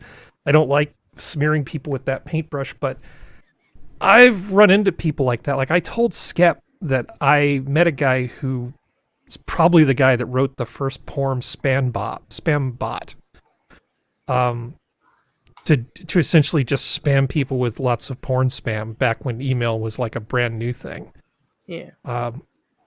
I know a few stories. I remember a number of people who tried to get into the porn business early on in the internet boom. Yeah. And luckily they were largely hapless. They gave their websites completely stupid names. And I mean, there's some porn sites that still have really stupid names, but okay. I can't say because you can reference it back to the guy's name and stuff. I'll tell you after the chat. But it was just like the dumbest possible thing. And we even tried to have like a little mini intervention. Go, dude, 2 lobsters. You really want to name it that? And he's like, yeah, it'll be great. Like, no, you're an idiot. You could have made so much money. But anyway, yeah, this guy is just creepy and stuff, and this is just his latest sort of incarnation. A lot of people like to portray OnlyFans as like this virtuous thing that's, you know, getting the pimp out of the equation and all this sort of stuff. But no, it's not. it's all just the same stuff. It's all just the same kind of sleazy stuff. Again, I don't care. I do not care if people want to have OnlyFans sites. I don't care if you want to go see them. I do not care. But don't kid yourself into thinking that there's anything at all virtuous, because these are just sort of the same sleaze merchants that have been around forever.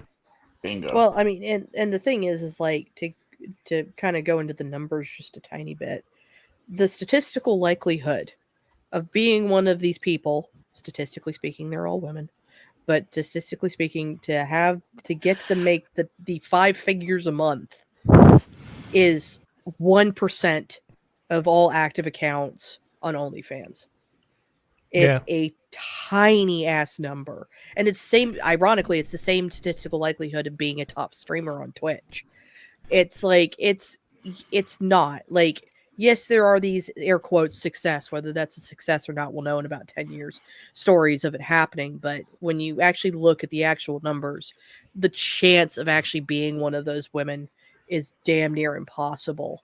And on average, I think they did this numbers. They found that most make maybe $106 a month, if that. Yeah, it's totally worth it.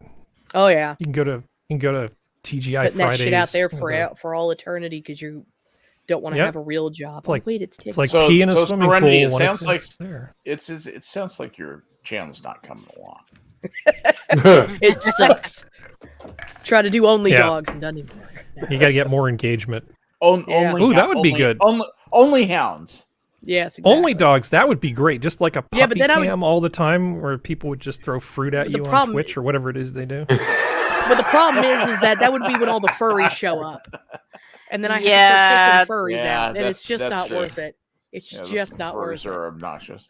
So you're not going to put together puppy cam just because some furry might be self-pleasuring himself to it? Is that why?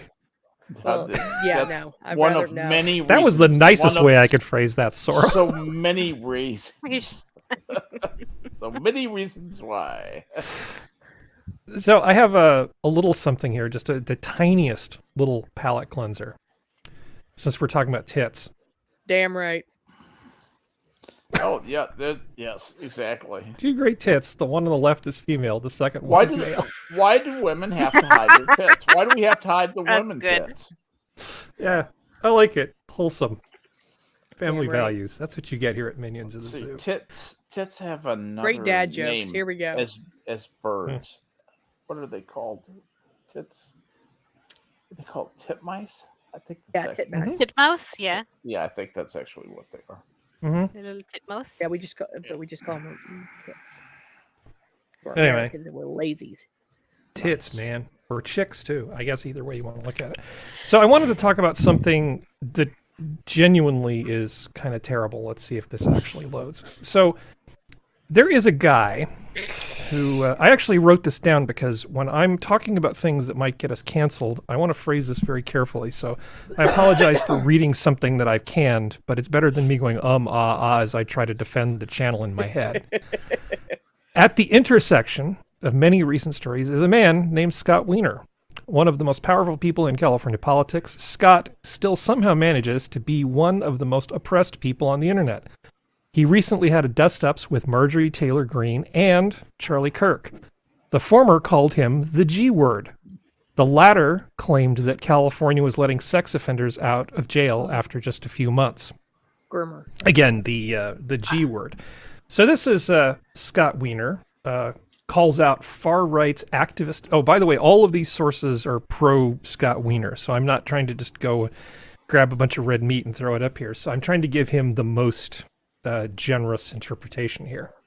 But Scott Wiener is very upset about Marjorie Taylor Greene and Charlie Kirk saying mean words about him on the internet. Oh, poor baby. Yeah. Aww. I know. And he has all these people that are sort of on his side. So here's the Los Angeles Blade, Southern California's LGBTQ news source. That's a bad picture. Yeah, Charlie Kirk smears out California State Senator Scott Wiener, great name, on Twitter. In a lengthy tirade on Twitter Tuesday, far-right extremist radio chat show host Charles J. Kirk, who loosely channeling an InfoWars host Alex Jones-style attack, went after California State Senator Scott Wiener, implying that the veteran lawmaker endorses and supports child molestation. This is a beautiful article. Kirk, 29, is a co-founder of Turning Points USA, blah, blah, blah, blah, blah. Kirk, ironically, Kirk himself dropped out of Harper College, a junior college, community college near Chicago, without having completed any degree or certificate. We're just poisoning the well all the way through here. This is beautiful. Oh my God. It's like, oh boy. Yeah, so he is also an avid supporter of impeached former President Donald Trump, consistently refers to himself as a MAGA Republican, and has asserted that the concept of white privilege is a myth and a racist lie. He has also spread false information and conspiracy theories about COVID-19 on social media platforms, such as in Twitter on 2020. Recently, Kirk has been attacking the LGBTQ plus community on the subjects of trans youth and also following the lead of far-right Republican U.S. Representative Marjorie Taylor Greene in attacking Scott Wiener. Kirk's attack on the senator commenced with thousands of pedophiles in California going free after a few months in jail, thanks to the state's radically reduced penalties for child molestation. So I'll tell you about Scott Wiener. Scott Wiener really is he's a true believer. I mean, he really, really is. So this is a bill that Scott Wiener put together. Let me make it larger so you can see how terrible it is. And what this bill essentially did, which was passed, was he's sort of saying, well, HIV is really no big deal anymore. It's not like you'll die from it. We should treat people lying about their HIV status and then giving other people HIV the same way we treat somebody intentionally giving somebody syphilis. So in the state of California, we treat giving somebody a potentially deadly virus that requires a lifetime of medical care with and you can still die. Yep. You can still die with something where a few shots of penicillin and you're probably good to go before too long. These things aren't even remotely equivalent. 5 cc's in each cheek and 5 in the cheek of your choice, as our med corpsman used to do it when the guys would come back with syphilis. Was that bang, penicillin? Bang, bang. Yeah, I'm pretty sure it was ampicillin. It might have been Pen VK. Which was a nice upgrade from Salvasan. Well, just rub the mercury salts on it until you either die or it goes away. Salvasan. But this is what Scott Wiener does. He also does. He's also really big on forcing communities to accept housing that's bigger and more densely packed than their zoning would allow for. He thinks that's really, really great. Yeah, he's absolutely worst. He would do great in British Columbia. He would love. He would fit in just perfectly. Oh, 100%. Screw him. Yeah. But May he this fall off the happened. boat by accident. I'm going to do this, but I'm going to probably kill the sound on it. Okay. Is this actually playing? Yeah, it is. Okay. So he's basically been going online talking about how mean everybody's being to him, you know, not even 24 hours after MAGA. Here's the threat that he claims to have received. You notice anything about this threat? This is the screenshot of the threat that he put out. People like anything standing out. Is that a cursor? Yes. Yeah. Sorry. He had not hit the tab, which when you're composing the threatening tweet to yourself, you're supposed to hit tab so that the cursor addressing goes to the next window in the Windows stack. I love it. Well, I mean, He's or if probably... you have, Sorry, go ahead. if you have Notepad on Apple, literally you click off the note, then go back, and it will take the cursor away. Mm-hmm. It's like yeah, he's probably the third most powerful politician in California's state government. I love you, Blair. Yeah. It's like when you forget to sign into your other account on Reddit. yeah, and you like your own comment, or like YouTube where you like your own comment or thumb it up. It's like, bitch, please. Yeah. Fail on the self-attack hoaxing, brah. I love this meme. That's beautiful. God. All that's missing is the couch. Yeah. Yeah. Oh, Well, I think those are the guys that beat up Jesse Juicy Smollett. Yeah. Juicy They Smollett. they Smoulier. did. Those are the Yeah. MAGA Republicans. Those are the MAGA Mhm. Republicans, yeah. Yes. And that really did happen. He really was attacked by MAGA Republicans. He was. Well, you Yeah, know, they we all nearly know. lynched him. They nearly lynched him. Well, we all know people who are gay. You know, like there's like the Rock Hudson sort of gay, right? And then there's just sort of regular gay, and then there's like whatever this is. You know, there's the Scott Wiener like super gay. You know, it's like everything he talks about goes through some sort of sexual preference lens. You know, he's sort of stopped being like Scott Wiener the person, and he's like Scott Wiener the gay person. The wiener. Because everything is about The wiener. gayness. How gay he is. And most people in California don't care. We don't care. You know, we're happy to just live and let live. But Yes. I don't think Scott's in favor of that. He's in favor of some sort of I don't know. He just stop beating everybody over the head with this. And he's just going through ruining things. If you look at all the bad bills that go through the state legislature, he is co-sponsor or author on a bunch of them. This guy is terrible.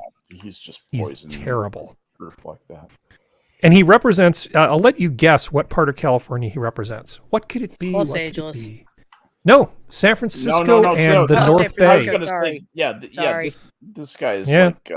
like classic San Francisco. Too gay for Echo Park is what this guy Oh, is. that's terrifying. That's seriously whatever. When you that His gay, online you got moniker problems. is the San Francisco Treat. Giggity. Is it really? I don't know. The I'm thing is, making I a could joke. believe It wasn't that. funny. Yeah. Yeah. No. Well, it's better than the joke I just suppressed in my head. Yes, press- But anyway, yeah, Sorry. that's Suppress. Scott Wiener. Yeah. So just sort of segueing here, he wrote an article in the IT Technology Review, Scott Wiener. Elon Musk has created a toxic mess for the LGBTQ plus community. I would know. And make your California own State Senator platform. Scott Wiener. So this is an MIT Technology Review. This is a good publication. Okay. And this has a lot of reach well beyond California. He's no longer just making California dumber. He's now making the rest of the country dumber by putting something in this thing. But he paints this dystopian picture about just how bad it is that Elon Musk has taken over Twitter and made it all about him at the same time, which is genius. It's like a triple Lutz with a quadruple reach around. I don't know what to describe this this particular movement that he just did. Sorry, Skep. I'm sorry. I was being. You started reading and you felt yourself getting dumber. Is that what happened? No, someone came into my office. And, Okay. Required a question answering. What are we talking about here? I'm sorry. I made the I'm mistake talking about of reading Scott down Wiener. to the Milo Yiannopoulos part. Oh, Scott Wiener, okay. Scott Wiener, he has even gone so far as to put an article in MIT Technology Review. A recent article. Yeah, he's in MIT Technology Review. He's a litigation lawyer who Yeah. ran for Congress or ran for the state office. Fuck him. Since finalizing his purchase of Twitter, Musk has brought some of the platform's most notorious banned users back to the flock. Shortly before he restored Green's account, he reactivated the accounts of Donald Trump and Kanye West. He's also reinstated the accounts of Project Veritas, which had engaged in severe doxing. James Lindsay, who popularized the OK Groomer hashtag, opined that Joe McCarthy hadn't gone far enough. Well, I mean, he didn't mention Pinochet, so you got to give him credit for that. And referred to, anyway. Yeah, it's just the thing. He's spreading his stupid beyond California, and I wish he'd just stop. I apologize. If I could apologize for California, I guess I would. But I would so like to see this guy get voted out of office. Please, At this how bad point, does it Harry, have to get before we can get rid of this guy? Between everything else, like at this point, Harry, I legitimately think that California's just trying to fast track itself to dystopia. I really am. Yeah, I feel Just like the- we're already there. Because between this and the reparations bullshit that's going through, and what You're just tasting it. You're just tasting it. This is going to get so much worse. Oh, you mean this? Yeah. Gavin Newsom's reparation committee will recommend handing out $223,200 per person to all descendants of slaves in California for housing discrimination at a cost of $559 billion. Now, there was basically a law that was passed to put together a task force to figure out what reparations would look like. Go, Sora.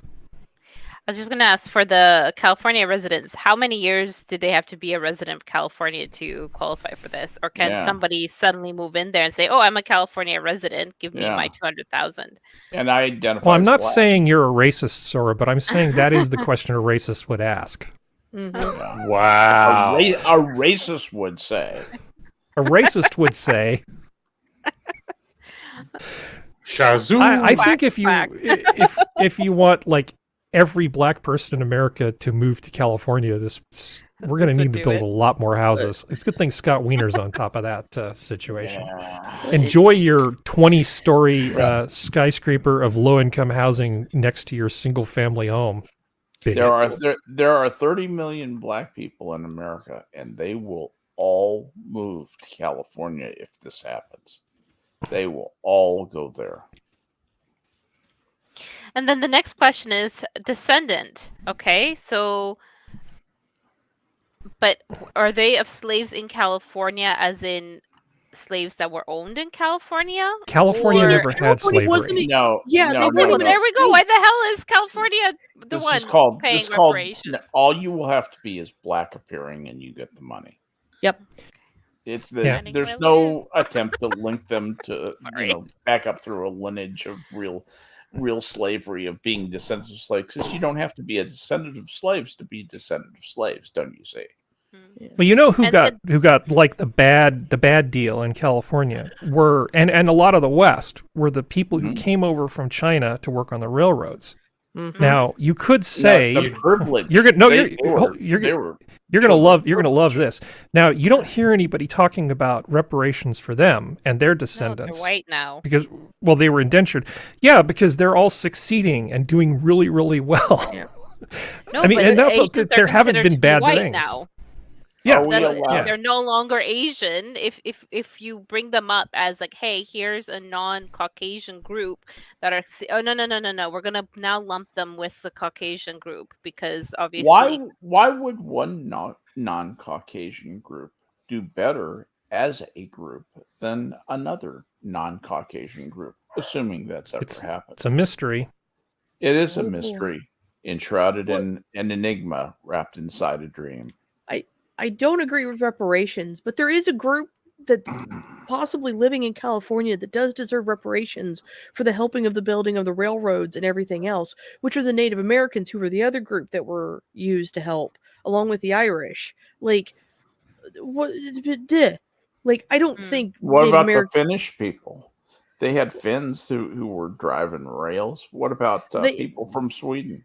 Well, I mean, what about the French people, the Germans, the Belgians? Get some Dutch guys, whole bunch of Welsh boys. See, it's a problem. But the thing is like my statement, like, if they actually want to go for an actual marginalized group that is of a different skin color and actually supposedly help them, the Native Americans would have been the easiest ones to do, because they How dare you? Hey, you do. Cannibalistic Wizards comment. So basically, if you know you're dead, you can't get rid Nice one. If someone was a sneaky fucker in California, they would put in the fucking build, say, if we do a DNA test and you can be traced back to a slave owner, you don't get any money, because I guarantee you how many slaves are going to be found to have slave over blood in their veins. Well, what if on one side you've got blood in my veins? Yeah. Well, what if you've got like free black blood on one side of your family and slave blood on the other side? Do you only get like half Full payment? slave. Full slave. So it's the one drop rule. Anybody who ever had any ancestor who was enslaved. Yep. What about those white people that got enslaved by the Indians, the natives? Doesn't matter. Or an ancestor who had a bad day. Whoever had a bad day. They get reparations too, as long as you're black.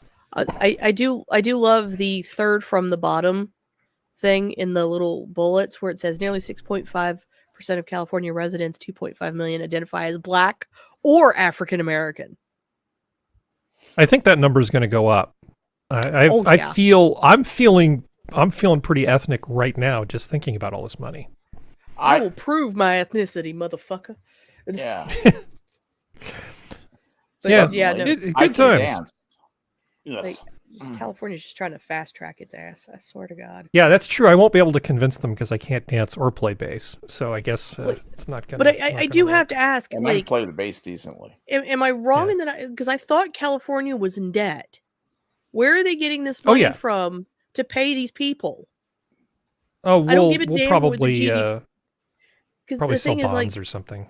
Well, the thing is, that's the thing. Like, it's like they every single time you have some dumbass who thinks the same way that Gavin Newsom does, they bring up the fact that California has one of the highest GDPs in the world. That's lovely if you actually kept your money, but you're still in debt, which means you don't know what to do with your money. So you're just going to keep going further and further into the red. For what reason? You can't help people if you're in debt. Well, you have people who are of the same economic philosophy who were advising Barack Obama that he could just increase the deficit as much as he wanted, and because we are the United States, nobody can do anything about it. Which is a cruel right. Well, it is a cruel and mendacious and avaricious thing to do. To basically take advantage of the trust of the world in our currency, and saying, well, that means we can abuse that currency, to the point that where your trust will be eroded. That's a great thing to do to people who are trusting you, isn't it?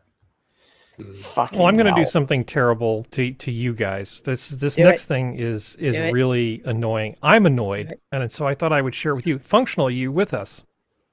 Yeah. Okay, because I know how much you love it when I show things that annoy you, but I want you to know that this annoys me, I think, maybe more than it annoys you. Well, staring at my screen intently. Okay. You better not let me down. Oh, that's not the right thing. Audio. Oh, you have no audio? Okay, No. here. Yeah. Technical excellence. This is the thing. Reusable Pringles cookie containers. What do you do with your empty Pringles containers? Grab some wrapping paper, wrap it around. Add a ribbon and some homemade cookies. Instantly the cutest Christmas cookie container. My God, I hate this so much. It's like fucking. It's like This a is bunch a nightmare. of. She covered a Pringles can with some paper. Poorly It's like 5 minute cut. Give it craft. to someone as a gift. It's like 5 minute craft. Like everybody's trying to like speed line to who can be like the next 5 minute crafts. I swear to God. I guess. Okay. Here's your But Pringles you know I'm not going to container, come with. Tommy. You know I'm not going to come with just one. There's also this. Oh, Of yeah. course not. It's Christmas season, guys. Time to deck out the laundry room. I added wreaths to the cabinets and the coffee station and hot cocoa station. Drops as holiday scented fabric softener, so now all our matching PJs smell like Christmas. Jesus. He's on the happy pills. Jesus Okay. Christ. That's all I hear. Oh my God. I do God, that like voice. That the is- mats. Those are cute. Who Clean, is that dry, lady? Just in case you forget. Who is that lady? Yeah. Harry? I Who is don't that? know. She has way more subscribers than us, so I'm not punching down. Okay, this is just terrible content. Okay, I've got one more. Just Do one it. more. This is a cooking thing, so you're gonna love this functional. Snow ice cream. My girls and I had to try the trending snow ice cream. You need snow, condensed milk, a little vanilla. We added pink It's been around sprinkles and forever. whipped cream. So good. Snow cream. I Jesus really God. hope you have no dogs in the neighborhood or other animals. Yeah, no kidding. I mean, Well, you I could think have just Sora put out a knows what's bowl. coming next. You could just put out a bowl. Why is Well, it? Because is it you because get of Guineria. pollution? Giardia. Yeah, eating too much snow could have unpleasant side effects, according to doctors. So, I figured, we could follow that with just basically, there's, but it's not just made of water. Snow contains droplets that will hold onto pieces of dust, tiny bacteria, and other things floating in the air. The makeup of snow will be influenced by what's happening in the atmosphere, she explains, and includes impurities like aerosols, particles, nutrients, and pollutants. And they basically say, well, you can eat a little bit of snow, but maybe avoid the yellow kind, or the part that's been So- through the snowplow, or Watch out anything where else. the Huskies go. Don't you eat that yellow snow. Admission here, when I'm on the mountain, like skiing and stuff, because you get really warm, right? Because you're Mm-hmm. constantly going up and down. We always, like during camps and stuff, we'll just go to ham. You go to the side of the mountain where they don't it's not touched, right? And you just put chunks of the ice and stuff, and you just munch on it down the hill. Hasn't killed me yet. So Oh, it was a very, very, very long time ago. What is it? Was the Laura Ingalls Wilder thing? Was it Little House in the Big Wood, I think? The House on the House on Prairie? the Prairie. Yeah. It's No, like- before like- Little House in the Prairie was Little House There's in like the 14 Big Wood. books, isn't there? Yeah, I think there's a whole thing in there about maple snow, and I know that in Oh, sure. Montreal, They have outskirts that of in Montreal, yeah. they do Here that. too. Was it the Sugar Shack Festival. and Sugar places like Shack, that yeah. do it? Yeah. I want to go to the Sugar Shack. That place looks awesome. So But like good. she could literally have done this. You just need to get like, those snow cone makers, right? With Yeah. ice Mhm. that you freeze at home. Shaved ice. Yeah, From and do the same. water is clean, not beside a Yeah. fucking trucking route. Or It's 'cause she hates fine, her you children. I think she's Wanna sharing do her this? Put Benzedrine a- with the kids. I'd be just worried about like Ay, gas ay, ay. residue, all that sort of stuff. Whatever. If it was just her eating, fine. But the kids are kind of young looking. Yeah. But Well, they look very, weak. very alert. Yeah. I think all the potpourri and stuff has probably weakened their immune systems. I think if you give them the wrong snow, they'll she's just fall she's over. totally an essential oils mom. 100%. She's got them crazy She's an eyes for oiler. sure.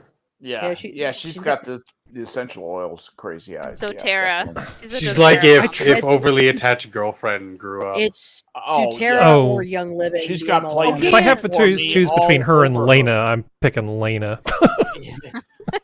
Well, she's got Lena's that a look on her sweetheart. face of my Yeah. husband spends a lot of time away from me.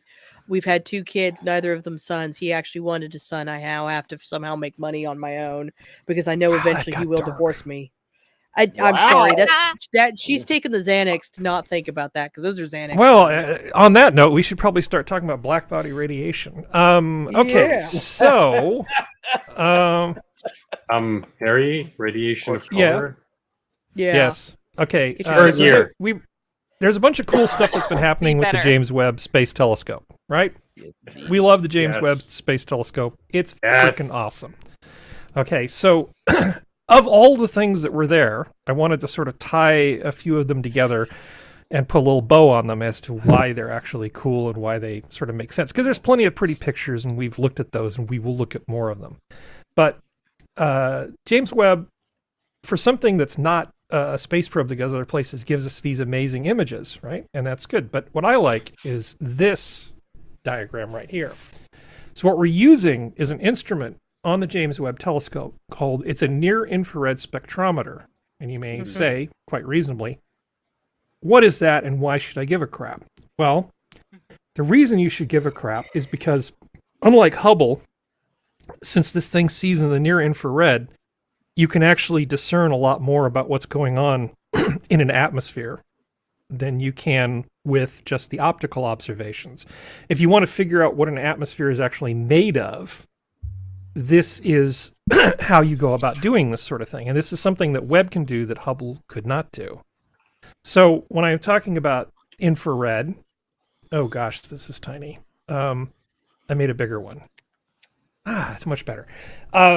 If you start looking at microns or micrometers, you can see that the visible light, all the stuff that Hubble was able to see, is this stuff that's over here that's basically shorter than 1 micron, higher frequency, shorter wavelength. So the sun emits all that sort of stuff, and you get past that 1 micron into the longer wavelengths. That's your near infrared. Okay? And then you see above 10 micrometers or 10 microns, they say emitted by the Earth. Because everything, like if you take a poker or like something in the fire, right? You get something really hot, it glows.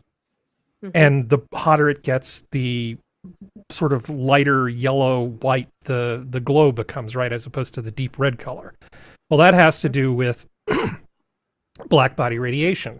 So if you look at, this is in nanometers, sorry, so you have to divide these numbers by 1,000 to get them into microns.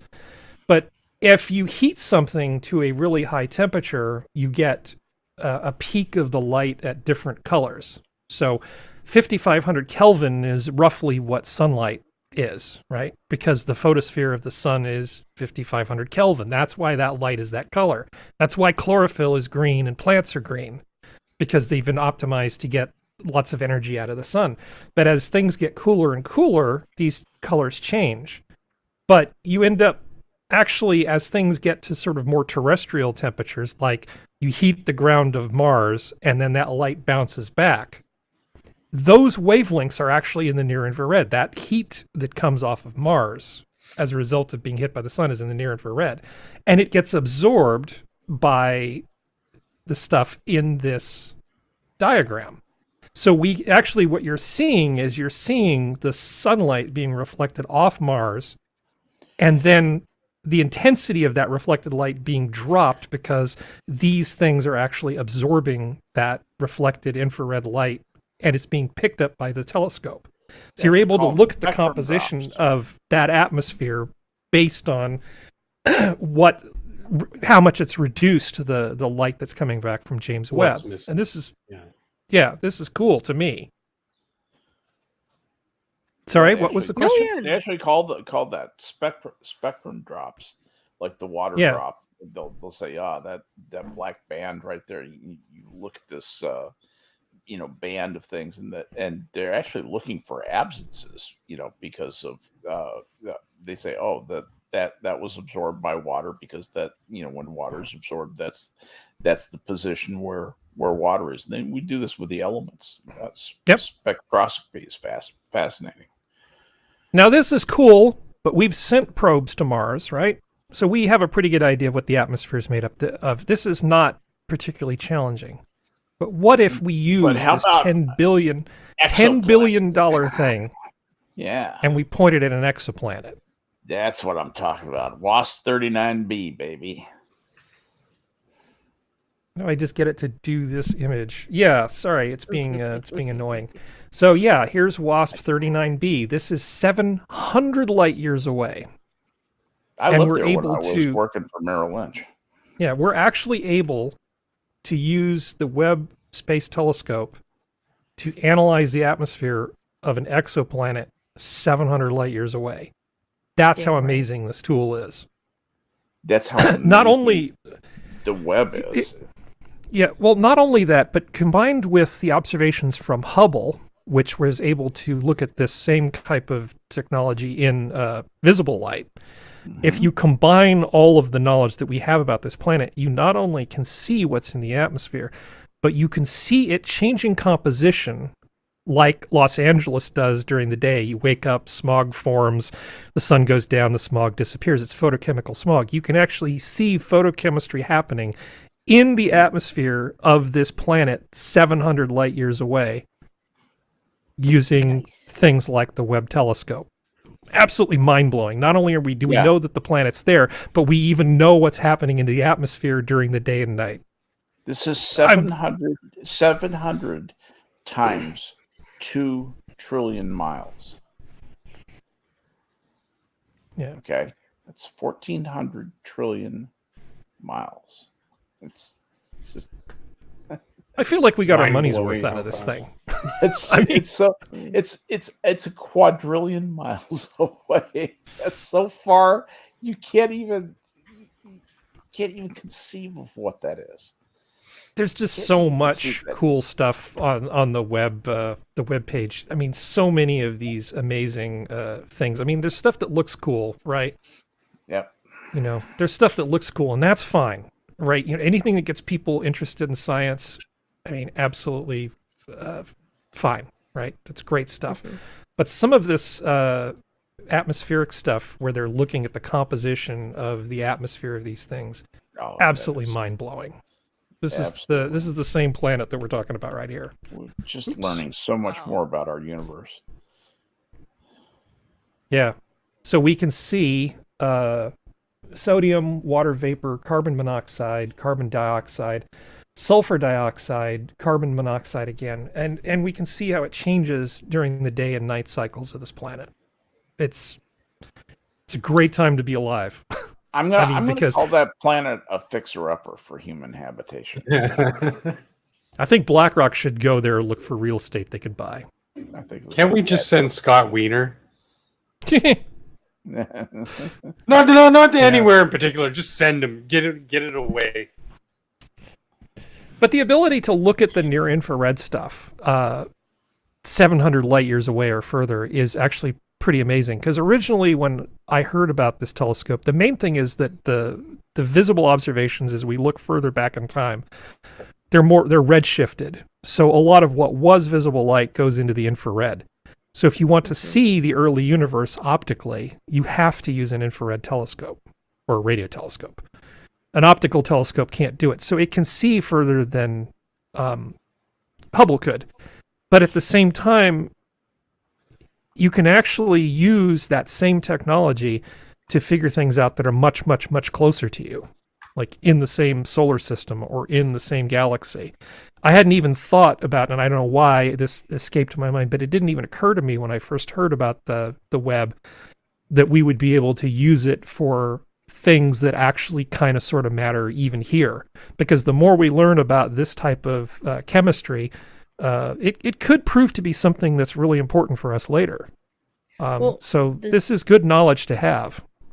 Does this mean, like, basically we could see the ghosts of universe past or galaxies past? Galaxies. Yeah, not universes. I misspoke. It was like galaxies. Well, I was going to answer that question, but I'm glad you asked this question. The answer to the universe past is you look for irregularities in the cosmic background radiation, but that's a different conversation. It does mean that things that have long since been dead that are very, very far away, we actually have a chance of actually seeing them. But we can also figure out stuff about things that are much closer to us. This is a great tool. This is a great tool. So, if you're one of those Pluto lovers out there or other things, I'm surprised how much planetary science this is actually doing. I didn't anticipate this. I don't know why I didn't. I think I'm just dense. I'm just really happy that we're able to use it for so many different kinds of science, more than I thought we were going to get out of it. We were really getting our money's worth out of this thing. Well, I can't remember if it was someone who said that the James Webb made them realize this, or if it was something else that they thought that Pluto, speaking of Pluto, may have actually been a habitable world eons ago at one point, and then stuff changed. And I can't remember if they said it was because like the James Webb helped reveal it, or if it was something else, because I was listening to a space nerd talk about it online. Well, should find it. If you find it, we'll talk about it. It was one of those fucking Instagram Reels things, and then Instagram forced closed, and it disappeared, and I'm like, son of a bitch. I've never used Instagram. I refuse to use anything. I refuse to use TikTok, so Instagram's what I got. But yeah, no. So it's not Pinterest though. Oh, I use Pinterest too, but not like that. It's like the digital hope chest. It's kind of like a Pinterest thing. is my picture collection. All right, so I have one more thing before I'm sorry, I didn't mean to cut you off there. No, it was just I thought that was kind of neat since you can I issue a quick correction to something I said earlier, because I said something that was wrong. Are you gonna fact check yourself? Yeah, I am. I said trillion miles when I meant sextillion. Oh boy! On the number of miles, it is that WAS 39b is approximately 6 sextillion miles away. That's how far away it is. It's still an inconceivable number, but it's even more inconceivable than that many trillion miles. I just did an exponent error. So anyway, I want to get that. Yeah, it's astonishing because I think I'm trying to remember. Pluto is what, like 20 something light hours away. Yeah, something like that. Yeah. So we're talking about 700 times the amount of distance that light can travel in a year. Yes. So if 300 times farther away than Pluto is one of those. Yeah, so assume that it was like 24 light hours, right? So just for the sake of argument. So that means 365 times further away than Pluto, then multiply that by another 700. Right, exactly. That's a long way away. Yeah. It's so fucking far. It really does. It challenges the mind. I mean, all we can think of in our minds is real fucking far away. That, we basically have numbers that serve us up to about 100,000 and to about minus 50, and everything else is too fucking small or real fucking big. Yeah. Well, there's two kinds of scientists typically. There's two different kinds of people who do real science, and leave the little angry gnome with the jabby thing out of this. We're not going to talk about him, but actual scientists, real scientists. There are the people who come up with the theories, who do all the thinky stuff with the whiteboards and stuff, who think about how things probably work. They come up with the theories, the hypotheses. And then there's the mad, crazy bastards who make the machines that nobody thought anybody could actually make to test the theories of the people with the whiteboards. The experimental physicists. The experimental physicists. And if you look at stuff that they do at CERN, for instance, the other big, huge thing that humans have built, right? Yep. CERN and James Webb are on a tier that's just above. They're in the S tier of human accomplishments, technically. Oh, if you look at those, they were what Mount Palomar was back in the 30s.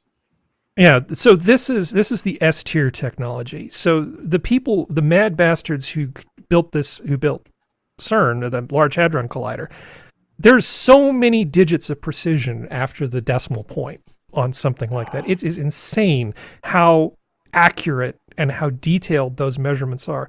And these Webb measurements are almost giving these guys a run for their money. You'll never quite get there in astronomy where you are in particle physics, but the level of precision and the amount of workmanship that went into this to be able to achieve this result is mind-blowing. Yep. So, yeah. Sorry, anyway, I'm going on and on about You talk about standards with a tight tolerance. Yeah, you're going to need more than one set of calipers to pull this off. This is a thing. But on a completely different note, let me pivot, and we're going to have one last little thing, a little palate cleanser. And Daniel, I want to ask, because my cooch is dying, and it's and what, and I don't. What have you been doing to it if it's dying? I love Australia. The dog pees all over it. Oh, no. Well, that's probably why. It's a reasonable excuse. Yeah, nitrogen burns. No. Try to keep the dog off it, and you'll probably see results. I don't understand what's going on with my co-host. Did I pick the wrong lawn, considering I have a dog? No, Cooch is good, considering if it's going to be running on it. Cooch has got really good wear and tear tolerance. What a So professional. it can recover quickly. But no As lawn Australia. can really withstand dog pee. That's just part of it, part of having a dog. All right, so the dog's got to go. To save the cooch. Is she trying to say couch, or is the dog named Cooch? No, I said Apparently, that there's a wrong, type I of think. grass called cooch. Her poor cooch is damaged by nitrogen burns. I love Australia sometimes. She comes from the Northern Territories. That's what they talk. They talk with such a thick accent up there. I can hardly understand them. I was listening to some guy from some university up by Darwin. Oh my God. Well, the guy being interviewed, I was really surprised at how He was professional he was. excellent. He just absolutely ran with it. Yeah, way more professional than I would have been. Or then her co-host, who's just like falling over, dying. Yeah, Yeah. it's pretty funny. Anyway, I would that have is come it out for and said, tonight. the reason everybody is laughing, and explained it to everybody. We're not talking about her vagina. Vagina. Oh, that's right. I'm not allowed to do accents. Anyway, Well-traveled highway. you just spent the last 2 hours watching this. Thank you Sorry. for joining us. Thank you, panel. Thank you, chat. This has been your Saturday edition. Good night, everybody. Good night. Good night. everybody. Right. I'm so sorry.